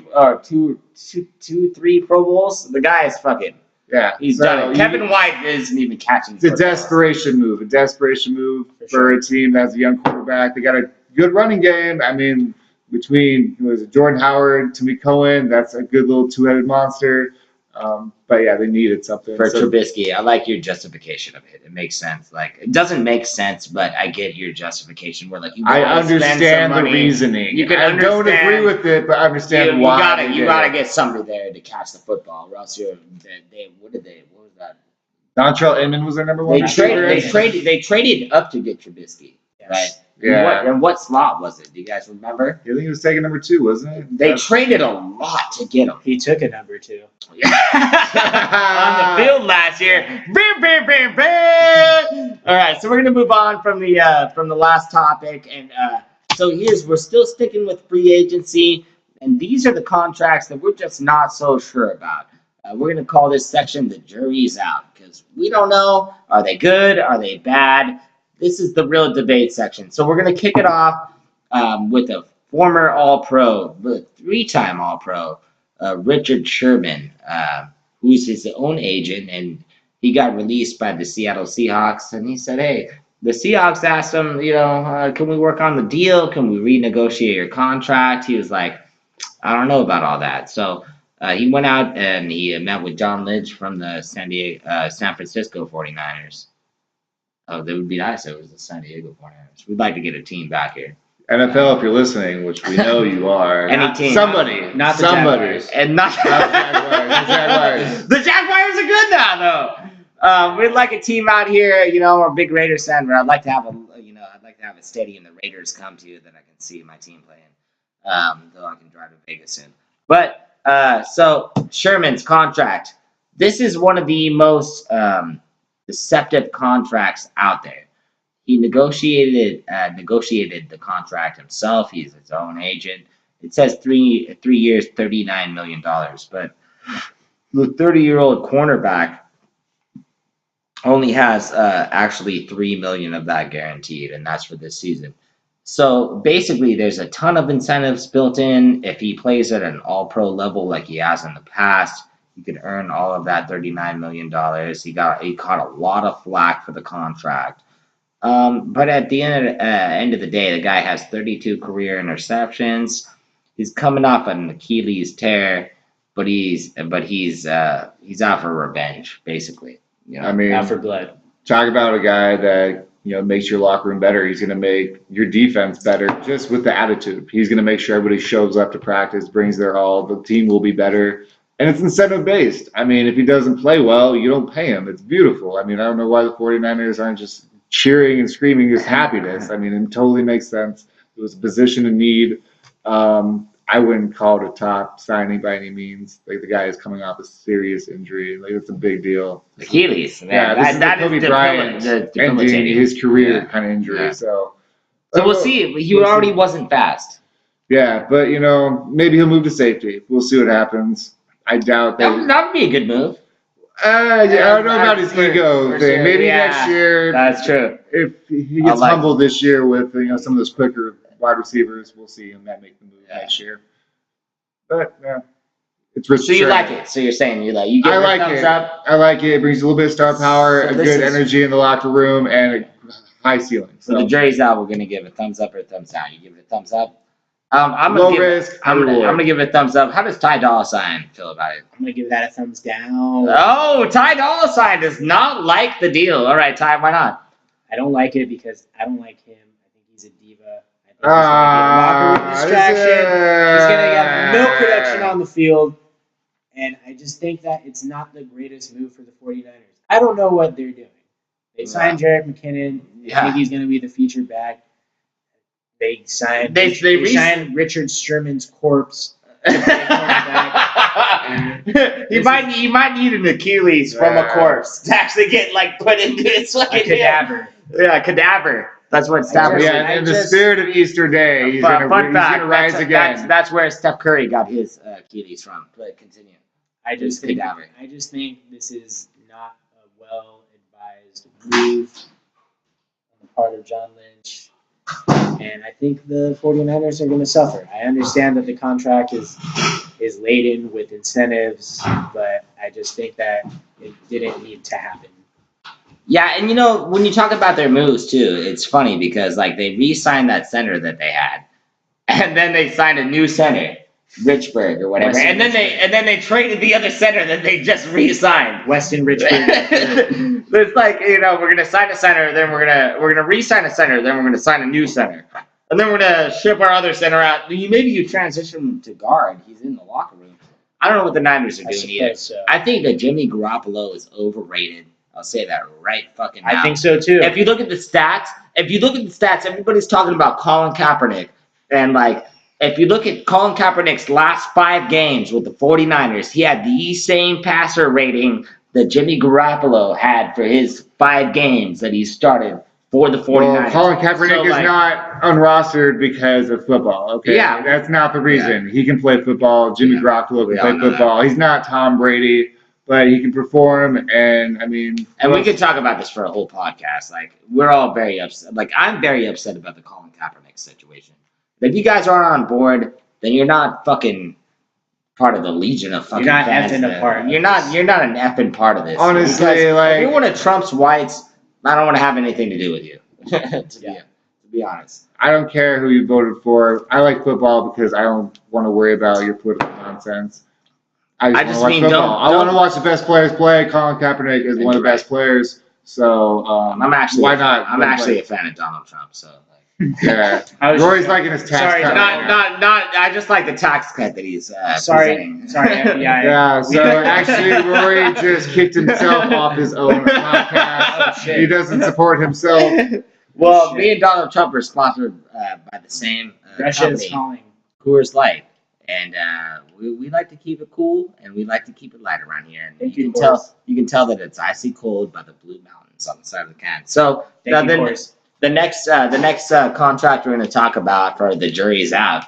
The jury's out. I wish we had a sound tone for this. Malcolm didn't start Super Bowl Butler. Malcolm didn't start Super Bowl Butler. What the fuck is up with that, dude? So read these numbers out, please. He signs a fatty contract, 5 years, $61 million with the Tennessee Titans. Top cornerback in free agency. 5 years, $61 million. That is and he did not play in the Super Bowl. Didn't play in the Super Bowl. Bill Belichick benched him for the Super Bowl. Undrafted, and now he's the man. Oh my God, he's 28, so he's not even young. So they're signing him to 33. Yes. Yeah, essentially. I mean, you could cut him at 30 maybe, but the amount of dead money in that contract is uncuttable. I don't see the value, honestly. It's like they have one good wide receiver really in their division. Other than that, who does he have to cover? Are you worried about T.Y. Hilton? Maybe. You worried about? Are you worried about Dante Moncrief? Yeah, you worried about more. The only guy you're really scared I'm worried of about is shitting like, myself while I'm awake. No, I'm not worried about T.Y. Hilton. yeah. I mean, they're Hopkins is the only guy in the getting division him that to scares cover you. Hopkins. Yeah, that's Basically. so you got a guy for 2 games. I mean, And it's weird because Tennessee, I feel like they've been making so many good moves over the last couple of years, and this is just like it's like. I disagree with that, but you know, Well, they made some good offensive line moves. I like the Deion Lewis. You don't like Deion Lewis move. They drafted Marcus Mariota, which is a great move. Mariota threw more interceptions than touchdowns last year. Okay, Fun fact for those who think Mariota is the greatest, who throws passes to himself. Yes, He likes was to play with himself. He was in the also backfield. injured last year. All right, fair enough. You don't like Mariota. I do. Overrated. Yeah. Deion Lewis, good signing, not the best signing. I'm not putting it in my top 5 signings. All right. Well, we already concluded that. So let's. Can we just? I give a thumbs down on the Malcolm Butler deal. Thumbs down. Too expensive. Too much money. Thumbs down. Not Going worth it. thumbs down based on the contract. Thumbs down. I think he's a good player, though. I think that guy could stick his own thumb up his own butt.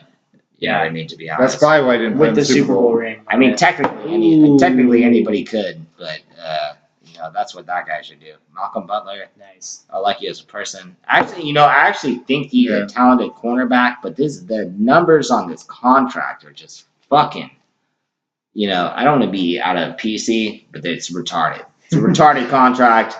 It's like ooh, sign a contract. That's where it's at. Sorry, guys. What is That comment brought to you by Coors Light. That comment was brought to you by Coors Light. So it's the king of beers. for you. Wrong. Yeah, you're on the wrong Wrong page. beer. Okay. Yes. Wrong beer. Yeah. Anyways, Get your hands off my hind. This course is cool. I mean, this bud. All right, let's go to another. Anyways. And on that note, let's transition to another retarded contract. So the next guy we got to talk about, Trumaine Johnson. This guy I like a lot. I like him personally. I like what he's done. He went the Kirk Cousins route. I think he got 2 straight franchise tags from the Rams. So they paid him he made a fucking shitload of money. Shitload. Very talented cornerback. But this is not the guy, like, he's not, Darrelle Revis in his prime. He's not Champ Bailey. But he's getting that sort of money. The guy gets 5 years, $72 million. This is even worse than the Butler contract. He is actually, yes. 5 years, same length, $72 million with 45 guaranteed. All right. So he's 28 years old, the same as Malcolm Butler. He's got 10 more career interceptions. He has 18. And 18 is more than 8. 18 is more than. If you were to break this number down, 72 divided by how many career interceptions you had, how many millions of dollars you're paying per interception? What is that, 4 or 5 or 6? This looks like a standard New York Jets move. I just don't think it was a need for the Jets. They really need that position. Do they really need to shit all their cap space on one cornerback? Yeah, I don't think they did. I think they could have obviously got maybe more running back help. They could have got more offensive line help.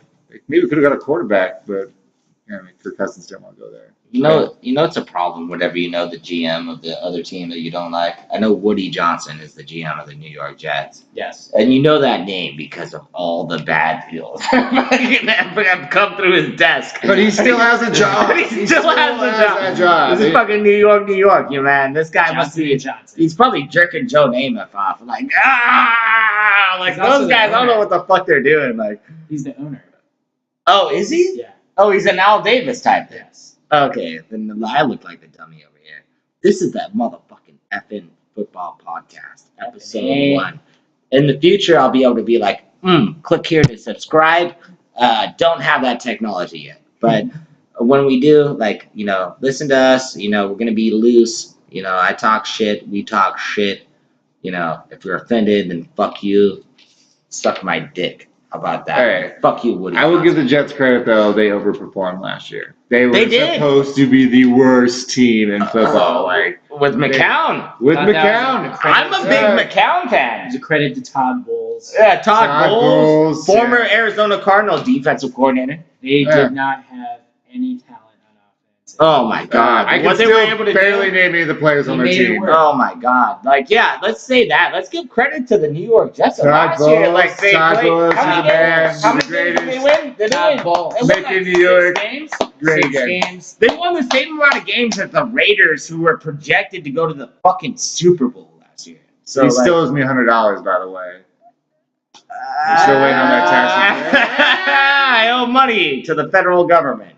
So fuck you. And you will get that money, Welty. But let's move on from Trumaine Johnson. We gave a thumbs down. What? I give a thumbs down to the contract for Trumaine Johnson. Did you guys rate That's it? going to be a big. But I'll give a thumbs up to the Jets for overperforming last year. And you know what? On a side note that we're not going to cover in this podcast, thumbs up to the Teddy Bridgewater signing because it's one year, $5 million contract that's not guaranteed. 15. Is it 15? Yeah. It's 5. I know. We all just want to know what Teddy Bridgewater can do. It's not 15. Go look it up. It's $5 million. What can Teddy Bridgewater do? We all want to know. I liked Bridgewater coming out of the draft. Out of Louisville, I liked Bridgewater a lot. I kind of hoped the Vikings would stick with him. I think he'd be a good backup quarterback for the fucking Chargers, better than Geno Smith, who you guys signed today. I'm sure Geno's a little cheaper, so why not? I'm sure he is. I bet he doesn't tip his waiters. I bet you he won't play a game. Deal worth up to $15 million. But it's 5. It's the base is $5 million. When you're looking at contracts, read the fine print. It's up to 15. The base is 5, and nothing's guaranteed. I know the contract. I've read it. It's not. He's a lawyer, actually. I'm not a lawyer. I need a lawyer. If there are any good lawyers out here, Where's like motherfucking F. Holla at your boy. I'm a real gangster. So we got. Let's move on down the list. We got the next one we're gonna talk about. Like this one was mind blowing for me. You know, I know the offensive line market is tough. It's take your tourist San Francisco sweatshirt off. Tough. That's how tough it is. In fact, take your other shirt off. no? It's take all your clothes off. Tough. It's the tax man will take your fucking house and your dog. That's for after the show. Ted's gone. Everybody, they're gonna take my hat. They're gonna take my fucking. They're gonna fucking take my hair. They're gonna make me cut my hair off. Yeah. This is ridiculous. Nate Solder, left tackle for the New England Patriots, solid left tackle. He's been solid. I don't think he's ever made a Pro Bowl. I don't know either. He's not an All-Pro, I'll tell you this much. But what he did sign for was All-Pro numbers. He signed a 4-year, $62 million contract with $35 million in guarantees. He's 29 years old. He's got a record of missing games. He's missed 17 games in 7 years as a pro. It was a desperate signing. The Giants have a terrible offensive line. The worst line in the league, right? Yeah. Garbage. Yeah. And left tackles, you're pretty much going to always overpay for left tackle and free agency. You have That's to. just how it is. It's a premier position. Yeah, there's no way around it. You're Yeah. not going to get a deal on a guy. You're not on the top, tackle in free agency. So they did what they had to do. It's a lot of money. I get it. But you had to do something. And so you got the best guy you could, even if it cost you a bunch. So I'm a thumbs up guy, Nate Solder. Oh, you're going to give it a thumbs up? I'm a thumbs up guy. I mean, you saw a position in need and you went out and you got your guy. You did. And You might have won me over. I'm going to hear Ty Dolla Sign's opinion on this before I give my rating. Because I was a thumbs down until you started talking that's a lot of logic. It's a tough position. Left tackles, you can't find them. The Raiders stole Donald Penn a couple years ago off of nothing, and we're so lucky to have him, a Pro Bowl quality tackle. You can't find him. What do you think, Dolla? Well, the Giants swung and took a huge miss drafting Eric Flowers. Oh, yeah, that was like a It was like a lucky with the reins. Eric Flowers can't play football, and it's been hampering Eli Manning more so than himself. So they had to go shore up their offensive line, sign another left tackle. Nate Solder is proven in the league. He comes from a great system. He's as solid as they come. It's a pretty high number, but it looks like that was the going price for starting left tackle in free agency. I'm going to give it a thumbs up based on team need. he's a better signing than anyone they would have drafted probably in the first round. So, okay, I like that analysis, dollar sign. So here's my rating. And I'm going to leave my rating undetermined based on the New York You're Giants. weak. You're weak. No. It's based on this. You haven't even heard. Let me fucking talk. You can't bitch. decide after a guy's signed if he's worthwhile. No. I'm not waiting. It's not depending upon how he acts. It's depending upon the New York Giants draft. And I'll leave mine unrated for this reason. If you take Saquon Barkley at number 2 overall, as you should, the best player in the entire draft, I'll give this a thumbs up because that's going to help that guy like carry your team and make your team legitimate again. Okay, if you don't take Saquon Barkley and you trade down from that and you're in full rebuild mode and you're signing this left tackle, the Giants, if they trade Odell Beckham Jr. and they don't take Saquon Barkley, and they sign this guy to this retarded contract, and they're in rebuild mode, then I give this a big fat fucking thumbs down. So I'll put it undetermined based on their draft status because are we rebuilding or reloading? If you trade OBJ, you're obviously rebuilding. If you don't draft Saquon Barkley, you're obviously rebuilding. So I have no problem with the Giants rebuilding at all. Yeah, well then no problem at all. do you have a problem with them rebuilding and also committing? How much money was it guaranteed? $35 million guaranteed to a 29-year-old left tackle. If they go on a rebuild, if they go get a young quarterback with an old quarterback, if they go get a young quarterback, who knows? If they draft the Josh Rosen guy, if they go out there, you know what? You never know. I'll be definitive. I'll give it a thumbs down right now. I think it's a fucking bad deal. I'll give it a thumbs down. Let's move on. Ty, let's hit the next one. Another jury's out candidate, Sheldon Richardson, signed with the Minnesota Vikings, 1 year, $8 million. He's 27 years old. He's had 19 sacks in his career, only 2.5 the last 2 years. 2.5 sacks in 2 years. He's kind of a head case. Had a lot of problems in New York. They were tired of his shit. They let him go. So couldn't catch on. Vikings are signing him, basically hoping that they'll get the old Sheldon Richardson that is a beast, and that can help their already awesome defense improve even more. This pee break is represented by Coors Light. Coors Light. Thank you, and I'll be right back. All right. I'm just going to go ahead and say I don't like it. I'm going to give it a thumbs down. I think Sheldon Richardson is super talented. He's still only 27, but I think he's a head case. I don't think the Vikings need that in their locker room. They could have gone out and gotten someone like Muhammad Wilkerson, who is his teammate in New York, who seems more level-headed and more solid as a player and person. And I don't know. I just don't like it. I'm gonna go thumbs up. I know it's not the greatest signing, but when you got a lot of good guys on the outside, you want to strip the inside. I mean, they got good corners, they got good safeties. Make that off or defensive line dominant. I mean, Anthony Barr is gonna get you that pass rush on the outside, and you clog up that middle. If it works, it's gonna be great. I mean, it's a 1-year deal. That's what these 1-year deals are. You go out there and it's your lottery ticket. You see what happens. You see what kind of player you end up with. Maybe it's a prayer. Yeah, maybe a change of scenery will help this guy. Maybe a strong Vikings locker room. Mike Zimmer, great defensive coach. He knows how to deal with head cases. I mean, he had to deal with Perfect for whatever in Cincinnati. So, I mean, you got to be able to utilize the talent. You got to motivate these guys, and I think he's got the right coach to do it for him. And it's going to make a dominant defense even better. So we'll see. I'm a thumbs up guy. Thumbs down. Thumbs down. Well, this pee break is brought to you by Coors Light. This break was brought to you by Coors Light. And my official rating of the Sheldon Richardson deal is I gotta give it a big thumbs down. The guy is a head case.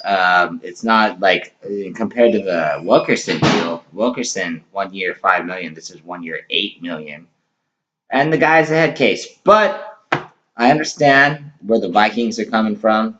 Let's load up. Let's get to the Super Bowl. Let's do it. If it works out, it's a good risk for them. But if they got the cap space, I might actually switch it up. I'm gonna go not thumbs up, thumbs down. I'm gonna switch it. I'm gonna go thumbs medium. Thumbs flaccid. Yeah, let's see. Like, is the penis hard or is it soft? We'll see. This is one of those ones we'll see. Like, does it work out? Does it? If they got the cap space to do it and take the risk, it's 1 year.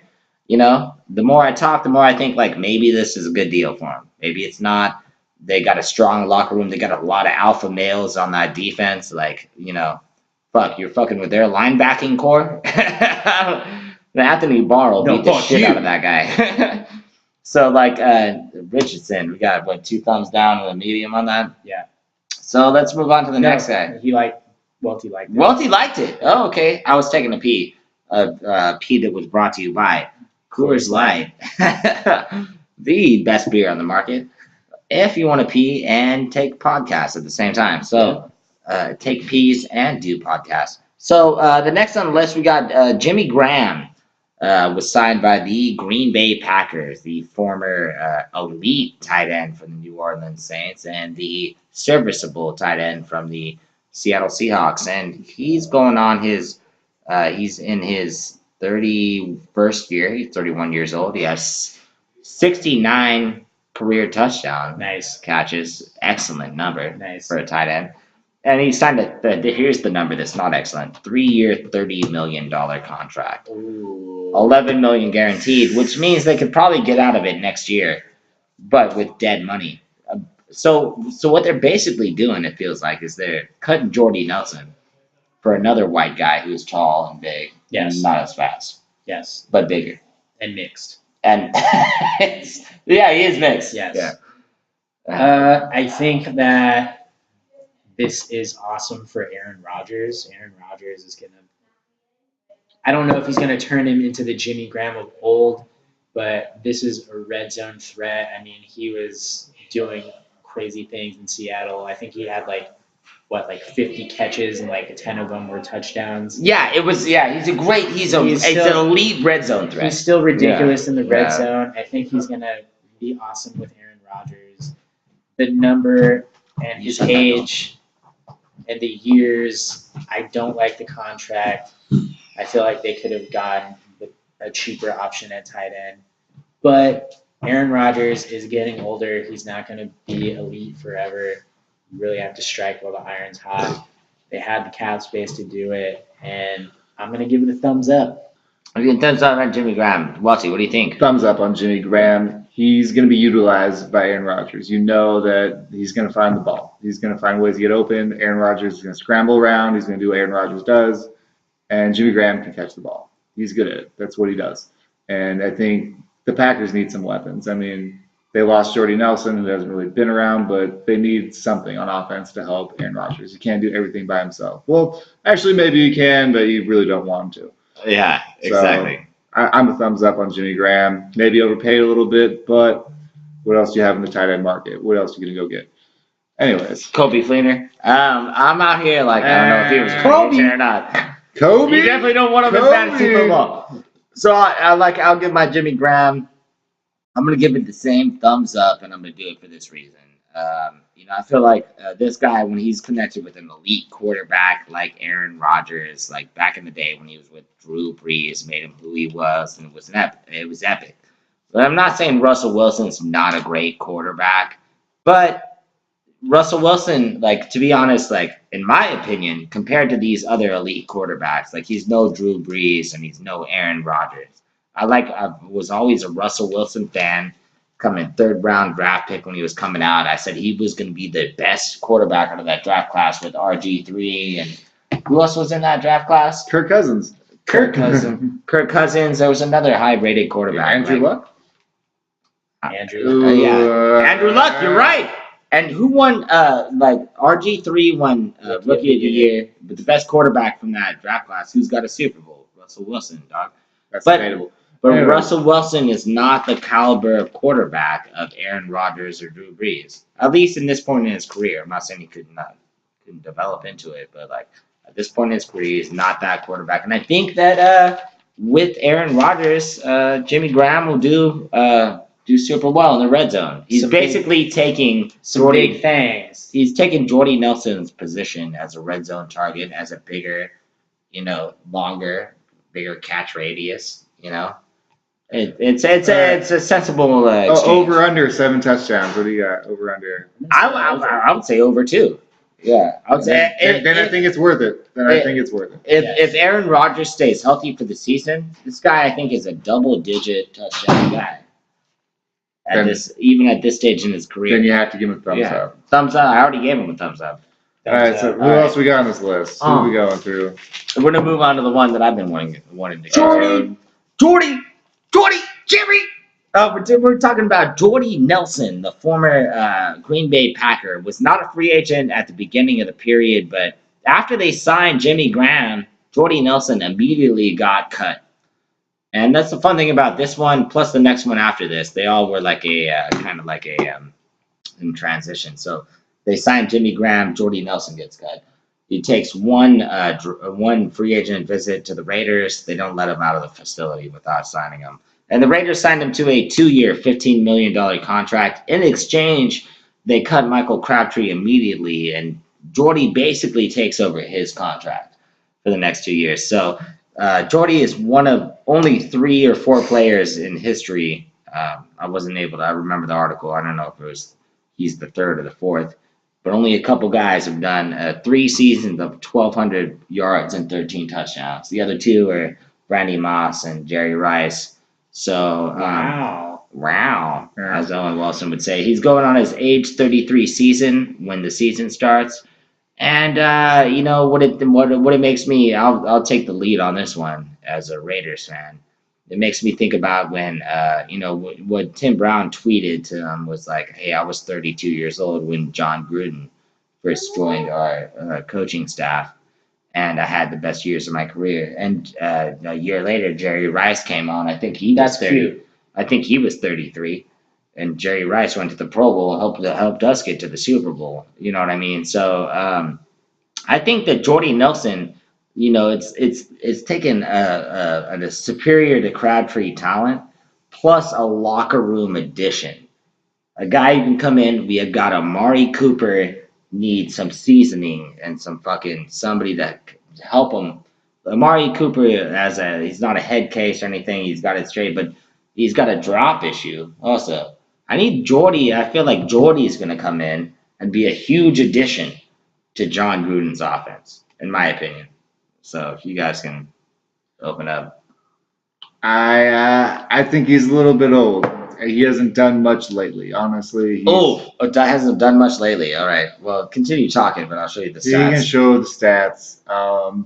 But his 3 seasons of 1,200 yards and 13 touchdowns, that was not. It's only one season removed from it.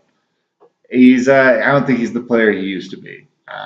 The price, it's not a bad price for him, honestly. Not a bad contract. That's the reason that it's okay. The upside is super high. I'm going to say, like, if Jordy Nelson can play to his abilities, what he's known to do, yeah, honestly, it could be good. But I have injury concerns. I have age concerns. And Jordy Nelson, I don't think is Tim Brown. So I'm going to go thumbs down. I don't think that's an appropriate replacement for another weapon that Derek Carr needs. Before the bridge, before Ty Dolla Sign. Before Russell Wilson tries to fuck my chick, I hate Russell Wilson. I actually love him. What if I told you this? Personal. What if I told you this, Welty? What if I told you in 2016 he caught a career high 14 touchdown passes on 97 catches for 1257. Okay. Before Rodgers got injured last year. Okay. You said it's far and removed. I don't think it's far and removed at all. I think when you're in the 30s, I think that's far removed. I'm going to give the signing a big thumbs up, and I think these guys are going to eat it. And I think and I'm going to make a prediction right now. This guy is going to draft Jordy Nelson in the fantasy football draft that we have in fucking August. This guy is. Watch out! This guy will draft. I'll call it right now. This guy will draft him. First round pick. Not first round. He's going to dip down the boards. I'm not going to have the chance to get him. And Welty will swoop in as a smart player. And then later he'll have a whole different thing to say about it. Okay? Dolla sign, what do you think? I'm going to give it a thumbs up. I got to be honest, I don't like it for my Chargers. I think that Derek Carr and Jordy are going to have like the white connection, like they're probably going to get like really cool with Jesus and have a lot of prayer circles and stuff. And I think that's probably going to work out for them and not be great for the Chargers. It's a solid contract, 2 years, $15 million. He's 32 years old. I think that he's going to be a pretty good target for Derek Carr.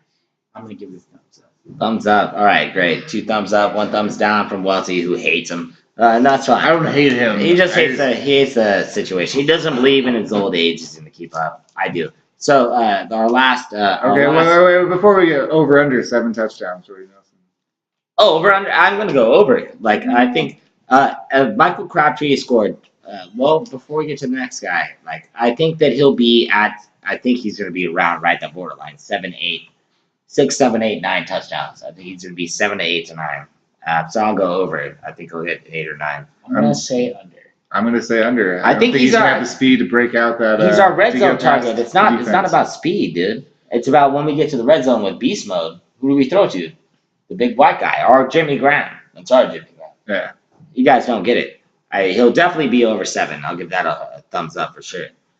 And you guys will both be wrong about this. We'll look write that down. Yeah. Write it. So our last jury's out. Michael Crabtree. We'll do this one quickly because I know Welty's got some other guys on his list. 3 years, $21 million. It's funny because the last 3, Graham got signed by the Packers and they released Nelson. Nelson flew into Oakland. Oakland signed Nelson. Within a day, they released Crabtree. Nelson? Not Willie. Big Willie's down. Hey. So and getting jiggy with it over here. You are so white. Dude, So and then he's my favorite hip hop artist. So what about that? One thing we never talked about is the contract for that the wide receiver who the Ravens signed. What was that guy's name? Ryan Grant. Ryan Grant signed a gigantic contract for 4 years. That was so much past his abilities. And then as soon as the Raiders signed Jordy Nelson, they released Michael Crabtree, and all of a sudden Ryan Grant shows up to the doctor's office and can't pass a physical. They ex-nay his whole contract. Ooh, it's some of the coldest shit I've ever seen in the NFL contracts. This guy signed this huge contract. That's tough. And as soon as Michael Crabtree becomes available, all of a sudden this guy's not healthy enough to be on our team. We'll give that money to Crab. We'll give it. He basically took that guy's money. So Crabtree, what do you think? The last 3 years, what I have, he signed a 3 year, $21 million contract. A couple years younger than Nelson, but he's also had an Achilles. He's 30 years old, 25 touchdowns in the last 3 seasons. The key stat to go off of. He is a cat. You throw the ball to the guy, he catches it. Except for last year. Normally, great hands. Jim Harbaugh said best hands I've ever seen on a receiver. I like Michael Crabtree, honestly. I think he's... Jim Harbaugh said best hands right next to my wife.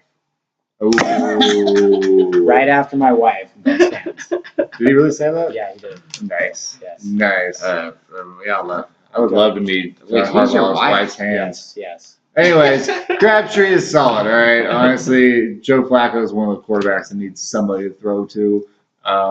He's got great hands. I don't know what happened last year. I don't know if it was just the offensive line of the Raiders wasn't so good. I don't know if maybe just the offensive coordinator didn't know how to get it. It was the ball going into his hands and him not catching it. Well, that's what it was. The ball was there in his hands and he didn't catch it like a bunch of times. Rory's a little bitter, obviously. Yeah. He drafted him in his fantasy football. He failed his fantasy football team and his real team. Yes. It's his bitterness. I've watched it. Bitter biasness. But the year before me, you had him on your fantasy football team. Yeah, he was fantastic for me. Yeah, exactly. So that's you gotta learn how to play the game. That's the type of guy. Anyways. Maybe he's turning into a Sammy Watkins type of player. You can't trust him anymore. I think Michael Crabtree could run circles around Sammy Watkins. Yeah, with Joe Flacco? Maybe you can do that with Derek Carr, but not with Joe Flacco. Flacco's I think anyone that signs with the Ravens is just going to be a piece of shit receiver. Because Joe Flacco is a piece of shit quarterback. Exactly. That's what I'm saying. He can't throw the ball accurately. He's slightly above lost it. average. These guys are haters. Flacco went to the playoffs multiple years. He was a contributor. He probably should have played a lot better than Flacco stats right now. Like, please pull up some Flacco stats. And then Flacco sucks. And then show us who Flacco was throwing to. Flacco's terrible. I mean, It derailed the whole franchise when they gave him the big quarterback contract. Who has he had for a running game? Who has he been throwing to? Like Joe Flacco's had no help. What tight end does he throw to? What wide receivers does he throw to? Yeah, who's his running back? Just because they have a shitty franchise doesn't like mask the fact that he was a Division II prospect. Was never great, but he had one really good run in the playoffs. He had multiple playoff runs. Honestly, he's played well in many playoff games. You can look up his playoff stats. You can see his playoff record. He's a proven NFL quarterback. He just needs some help. I'm not saying he's Tom Brady. He's not an elite passer. But let me lay down his career touchdown to interception ratios. Last year, 18 to 13. 2016. Still better than Mariota. 2016, he did 20 to 15. In the year 4,000 yards. In the year 2015, he did 14 touchdowns to 12 interceptions. 2014 was that the Super Bowl year? I think it was 27 to 12. Great year. The year before that, 19 touchdowns to 22. And the year before that, 22 to 10. Okay, 20 to 12, 25 to 10. Earlier in his career, he was doing better. I'm not calling him elite. I'm just not saying he sucks. He's above Andy Dalton. He's below Phillip Rivers. I wouldn't put him above Andy Dalton. I would. Yeah, I would not. And it's close. I would. They're close. They're both garbage. They're bottom 50. I would put them bottom 16. They're bottom half of the league. Would you do that? Yes, I would. Yeah, I'd put them I around would. 16. That's where They're both mid-range. bottom 16. So like we I can't. think this is a great contract for Crabtree. We're here to win Super Bowls. I think it's a shitty contract for him as well because he's just not going to produce Yeah. like he was with the Raiders. It'll be shitty for his numbers, but he'll make money, and I'm happy for him. And like Baltimore, like that's not a great city to live in. I'll say he gets 7 touchdowns. I'd be willing to say that he does that. Baltimore sucks. Baltimore does suck. So we just lost any Baltimore fan we would ever receive. Hey, fuck you, Baltimore. Everything about Baltimore sucks. All right, so let's move on. So we have now wrapped up the jury's out. I guess the jury's not out. So what's the Crabtree? What's the thumbs up, thumbs down? Actually, I'm gonna say it's. I'll give it a thumbs up. I like the signing. I think it's I good. think it's a thumbs up for the They Ravens. wanted a wide receiver. They raped Ryan Grant. How do you guys just his hate on contract. Crabtree and give him thumbs up? Okay, anyways. Neither here nor there. Well, I like Crabtree. It was a good contract. I just don't like. He's not better than Jordan Feel bad Nelson for right now. And we feel bad for him. So we're giving him some love. Did you have some He extras? also got his chains. Before I get to I the got grades? honorable mentions. We Yeah. can just roll through real quick. No, not real quick. We'll go Let's with hit 'em. Patrick Robinson going to the Saints. He was a key part of the Eagles Super Bowl run. He's a Big solid, six. solid, He was quarterback. Was he the nickel corner? Former Charger. I think He was a slot. I think he played all the positions. Actually, I like that. It makes me think about like the old Beavis and Butthead movie when he was on the like playing. Lots of slots in You're gonna make Vegas. it sound. Lots I'm gonna of play the slots. slots. He's like, oh yeah, he's like some slots too. Yeah. It's great to put him on the opposite side of Marshawn Lattimore. Honestly, it seems like the Saints are going the direction of let's run the ball and play defense. They built a better defense. They now. are Yeah. they're changing the identity of the team, and I think that's a good fit for them. I think that was a good call for you pointing that guy out. Like, I'll give that definitely a thumbs up. And Ty Welty has a list of guys right here that I think are good additions. Some of them. I like Patrick Robinson. I got Dontari Poe, excuse me, Dontari Poe. He's going to the Panthers. Yeah, Very cheap contract. Cheap contract. He's a proven NFL player. He produces. It's a position of need for the Panthers. I They remember need him to catching a defense. touchdown. He's got pass hands. for the Chiefs. Yeah. He's got hands. Yeah. Yeah, just in case, something happens to Greg Olsen this year again. Who knows? Maybe Poe comes in and makes a Pro Bowl at tight Greg end. Olsen's underrated Nah, too. it's not gonna I've happen. heard from my sources that he can do a backflip. I've heard from my sources. Yeah, so he'll do backflips I would around love your to see team. him do a backflip. So I thought that was a you good missed thing. the first one, the most important. I put him into one of my top signings for this. Oh yeah. But you guys can call him an honorable mention with Pouncey. I thought Yeah, he but was we great. haven't brought him up here. Have we? I brought him up. Oh, okay. Well, let's keep Well, going. And then Adrian Claiborne of the Patriots. I thought that was super solid. Honestly. What'd you say? 9 sacks? 9 sacks last year. And only in less than 400 snaps. I looked at this guy's stats too, and super solid. Yeah, super solid. Very Patriots-like pick where it's not too sexy, but he's a solid football player. Under the radar type of thing. Yeah, where he's going to make plays. He's going to be a solid part of that defense. And Patriots, yet again, do something smart. That's what they do. Yeah, that's what they do. Yeah. I got another one right here. It's not the sexiest one, but I like Chris Hubbard of the Browns. I don't think we give the offensive lineman enough love. He played great for the Steelers coming in as a backup. He started some games. He got paid a little bit of money, but you know what? If the Browns turn it around, if they win 8 games, it's worth it. So those were my honorable mentions for free agents for this year. So and the Indian in the Hubbard. The Indian in the Hubbard. Yeah. We needed one Indian joke. That's very clever. That's very clever. Cleveland Indians. Yeah. Hey, where's the Charlie Sheen when you need him? The Sheen's winning. Dying from AIDS. Wow, thanks. Dying from AIDS. Shout out to your boy Charlie Sheen. If you ever watch the podcast, holler at me. Shout out to AIDS. Okay. So we're gonna start the bridge. What, you got more? That's all I got for that. We can go to the bridge. We're gonna start the bridge. So, number one podcast is all about free agency, but we're also gonna do a quick bridge before we do our draft special. So, number one on the bridge, number one person anybody's talking about in the NFL, period. This is the number one topic that there is. Yeah. Period. And it's Odell Beckham Jr. So it's not the Grammatica brother. Martin Grammatica. Billy Grammatica. Yeah. Young Jose Grammatica coming up. Nobody's ever been more excited to make a field goal, okay? Like, I was happy for that extra point. It's Zlatan Ibrahimovic. Ibrahimovic. He's going to play. This is the number one topic of the bridge. Ibrahimovic is now kicking for the New York Jets. Yes. Yeah. That's not true. But Odell Beckham Jr. So OBJ. Who wants to kick it off? Somebody start talking, all right? If I was New York, I would move on. Honestly, last year there was a picture. This OBJ break is sponsored by Okay. Coors Light. Last year, a picture surfaces up with them all holding. It looks like blunts. I mean, let's be real. They're on a friggin' boat in the ocean. Looks like they're all smoking a blunt. Oh, yeah. And then what happened this year? Think about that too, Welty. To expand that, marijuana. To expand that was right before a playoff game. Yeah. And it wasn't just a picture in the morning. It was like they were out all night. And that was like the morning after their all-night session. played like shit. And he dropped like a touchdown and multiple balls. Yeah, so that's what's going on. He's a diva. And then your team, they're not going to win now. What are you going to do? You're going to re-sign OBJ. He's going to ask for quarterback type money. So that's literally going to just handicap you in any way you're trying to move forward with your franchise.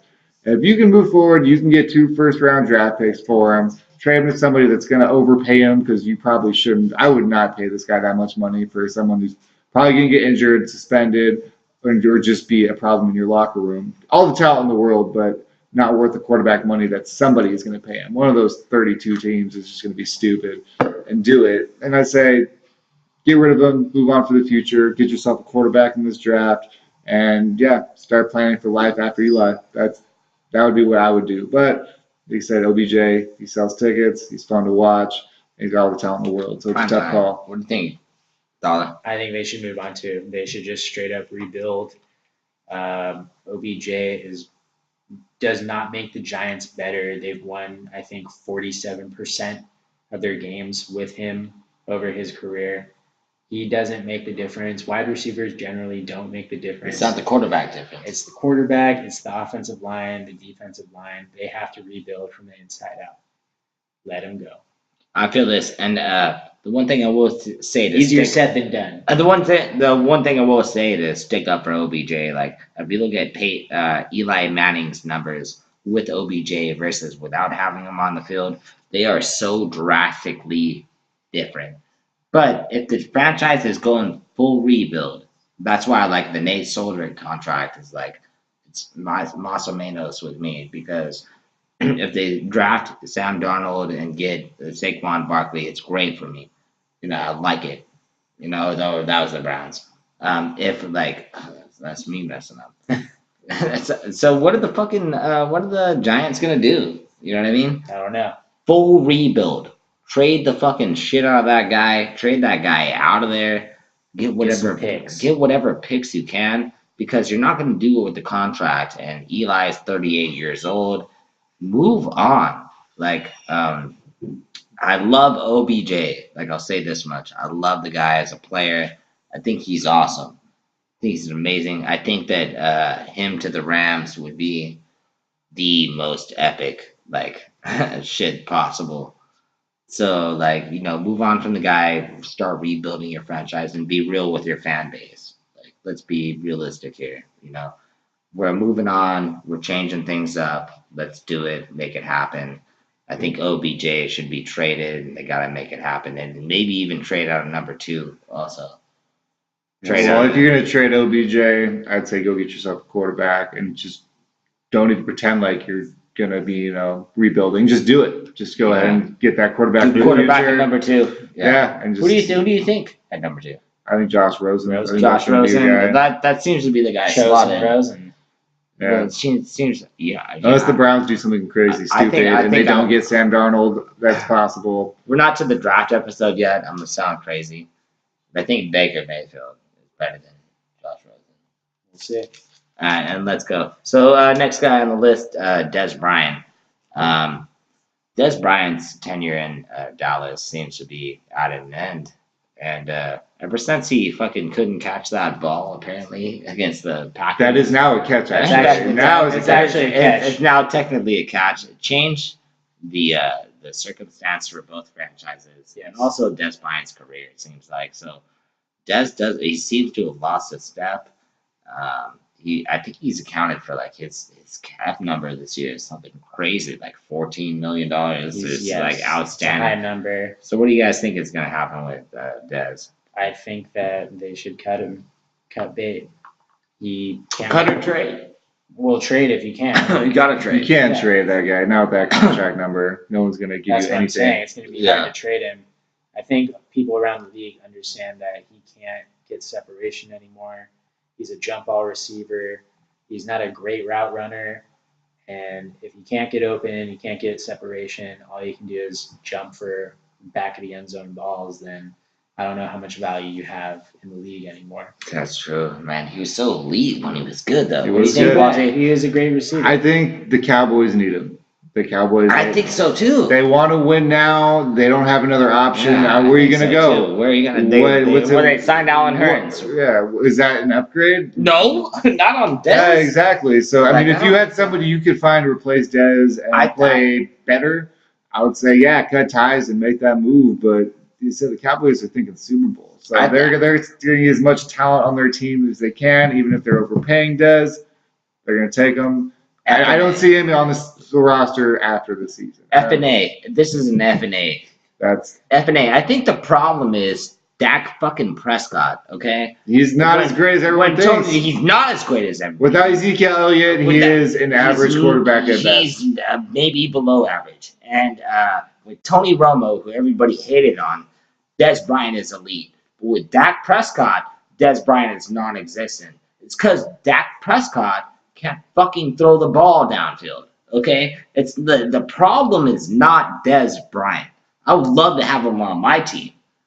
I'm not gonna trade him. I'm not taking that big contract on or whatever. And that's why Stephen Jones, wants him so bad to like stick with the roster. It's because it's not about Des Bryant. It's about Dak Prescott expanding. All right, and we're gonna move on. We're gonna move on past Dez. I'm passionate about this one. Talk about Le'Veon Bell. What do you guys think about Le'Veon Bell? He's going on his second franchise tag. Right now, can't get a long-term contract. He just put out this crazy tweet about like how it's tough to be a hero in a city where they picture me as a villain. I think this is another Kirk Cousins situation where he's taking the franchise tag multiple years. He's trying to drag it out and could get a fat contract from another team after this year. I just think he's gonna get overpaid. I mean, you're gonna pay him for what he's done, not for what he's gonna Do do. in the future. Because he's got so many touches. Like honestly, I mean, he's been a beast for the time he's touched that ball. But they're running backs. You give these guys a bunch of money, they're gonna get old in a couple years, and it's over, and you still owe them a bunch of money.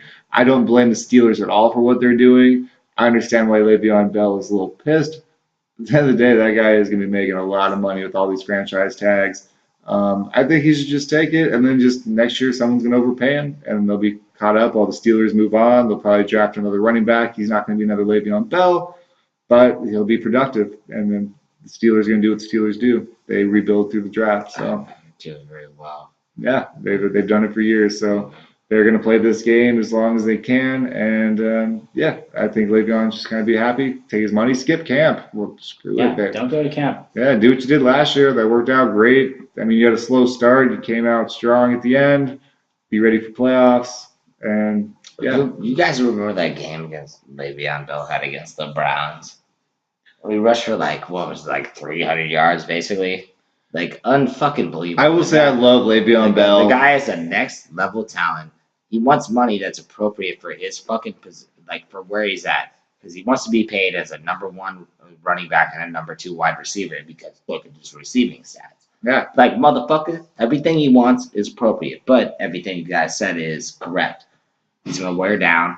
You're already gonna pay him for the past thing or the future thing, and you can't. I love him as a player. How patient that guy is as a runner. I don't think I've ever seen that in football. If I could get him on my team, I would pay the price tag. I would do it. To be honest, personally, just to be fucking super real. I would want my team to clear the cap space to get that guy and pay him that fucking money. But let's do it on the new. I feel like there's a new version of NFL contracts. It's a 2 or 3 year thing. Let's give them 2 or 3 guarantee years. And let's see what we can get at. We're not doing a 5, 6 year, 7 year contract. Yeah. Not unless it's a quarterback. Let's guarantee this guy near quarterback money for 2 or 3 years. 2 years guaranteed, and the third possible. And I think there's a way to do it where the guy can earn the money that he fucking Kirk Cousins. He deserves so much more money than Kirk Cousins. So much more. So much. It's a position, man. It's a position thing, and you just don't pay your running backs that much money. You just don't do it. I think it's foolish. Anybody that just pays running backs. I feel like if the Steelers don't make this happen, they'll look stupid, and you guys will look stupid if you don't like Le'Veon Bell, because that guy he might be the best position player in the entire game right now. Perhaps. He might be the number one, in Madden. If you were ranking everything, he might be the number one player in the entire game. So, possible. Pay a guy. I know, it's tough for a franchise, but especially he's getting vilified in Pittsburgh. It's all gonna end the OBJ things happening. It's because shit's getting talked about him. They're not breaking it down. So we're gonna move on from Le'Veon Bell. I'm a big fan. These guys are unsure. They're big fans, but they don't know if the contract's worth it. I think it is. I think you should pay the motherfucker who's making. He should get his money. I'm all for him getting his money. Then they should get it in Pittsburgh. I just wouldn't want my team spending that much money. They should do it. I want my team too. I don't want my team spending all that money on a running back. He was linked to Oakland in the offseason, and I was like, I would fucking love it. He's signed with the Colts. Cut some players So we'll wind it down. Let's get towards the end of this. We got one of our last bridge guys. We got 2 more bridge guys to talk about. One is Rob Gronkowski. So there's rumors about him having personality problems with Bill Belichick and him not. I don't know if I'm coming back. I read today that he said I'm 90% that I'm coming back to the Patriots. There's rumors about him going to the WWE. What do you guys think? He's gonna be back. He'll be back. He's gonna be playing football. He's not gonna be the first player to have problems with his coach, but he's productive. He has a lot of fun playing the game. He enjoys the celebrity aspect of it. He's gonna make a boatload of money. So the only thing that worries me is maybe his injuries, his back. He might be a little hesitant to come back. But other than that, he's gonna play football. Yeah, you think so? You think so? Oh, Well, yeah, he's gonna Maybe be there. not for the Patriots though. he said the one thing about him coming back was he'll come back this year as long as Tom's coming back, which opens up a whole bunch of Tom's other coming questions. back. Tom Well, would be what's nice. all the questions? Why would he say that? Ty, how do you feel about you didn't get your input on the situation? I think that he may not want to be with the Patriots anymore. He might be They're just moving done. on to another team. Yeah, he might just be done with Yeah, like a cool Belichick player. and all the rules. Maybe I could play in Miami or Los Angeles Yeah, or he's somewhere done. cool. He's done everything he can in the game. Yeah. He's one of the best tight ends of all time. He's won Super Bowls like The numbers aren't up there, but he's one of those guys on a who per game basis. I He's feel had a like lot of he's injuries. gonna get lost in history because his numbers Are aren't you up there. serious? Yeah, 20 years from now, 30 years from now, No, he won't. his numbers won't be up there. He's one of We'll the best remember. of all Yeah. time. Well, These injuries are going to cut his career short. He's not going to have Antonio Gates kind of career Yeah, he numbers. doesn't have Shannon Sharp, Antonio Gates. He doesn't Yeah. have the numbers to be remembered in history, bro. He has the seasons. Dude, He has the best tight end seasons of all time. dude, like His many best games- seasons how many are going to games be has like the he best missed? tight end seasons. How many but- games have he missed due to injury? Like, For dude, sure. what I'm talking about is like he's gonna get forgot about. I don't think so. Well, maybe that's his Yeah. reasoning for wanting to leave. So he's like he doesn't have a legacy in the league. I don't think. He's Maybe not he going to get wants- any bigger going to another team. I mean, the Patriots are going to make him His more of a legacy legend was than anybody being else. part of the Patriots, and like he even missed like one of the Super Bowls, right? Didn't he miss the last Super Bowl?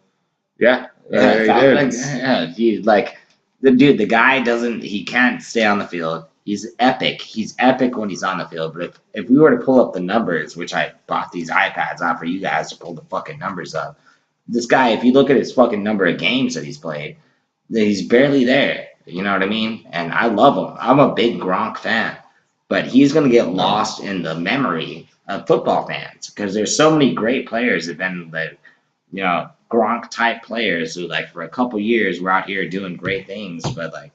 I think the Super Bowls will separate him. He was part of that franchise, the Patriots dynasty, and he was a key part of it for the tail end of it. I mean, we're coming to the end of it, so but he will be remembered, but he won't go down as one of the greats of all time.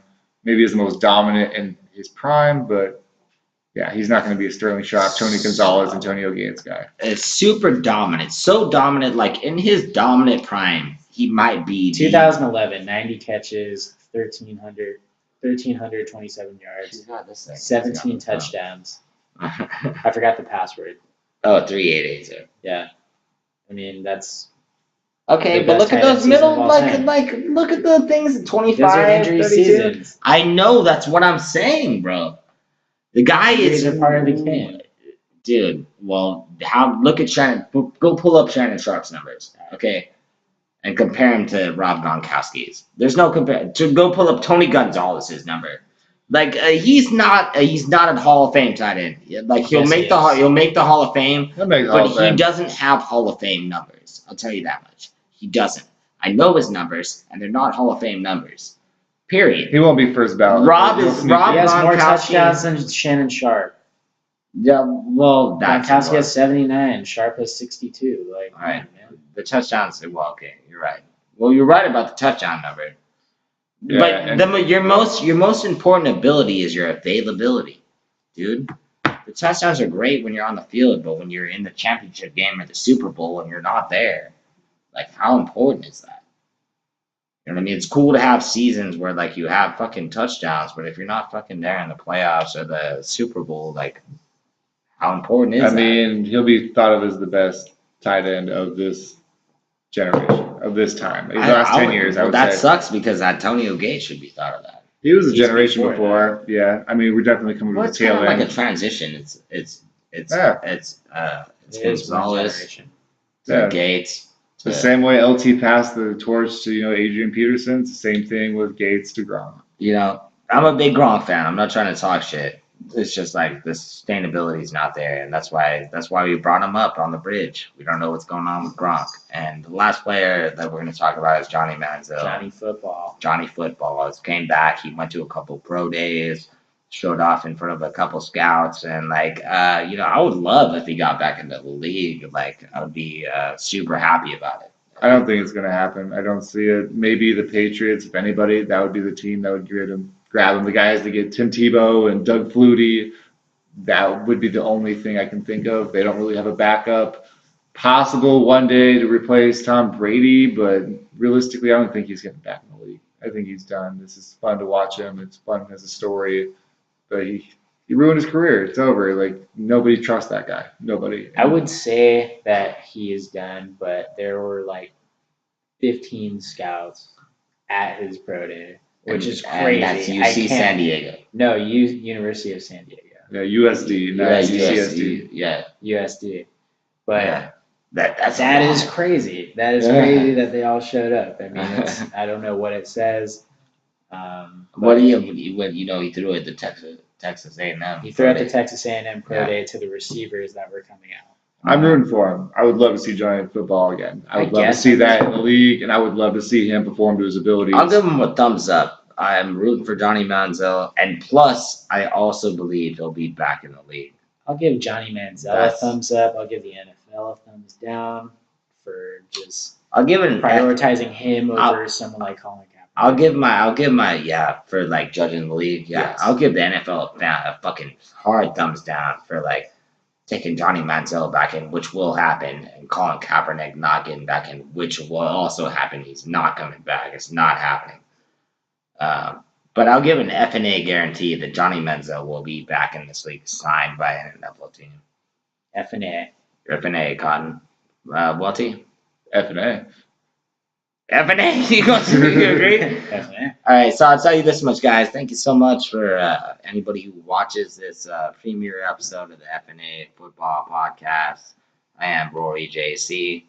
This is Ty Dolla. It's my boy Welty. So check back in for the next episode. We love y'all. Keep watching football. Peace out. And one.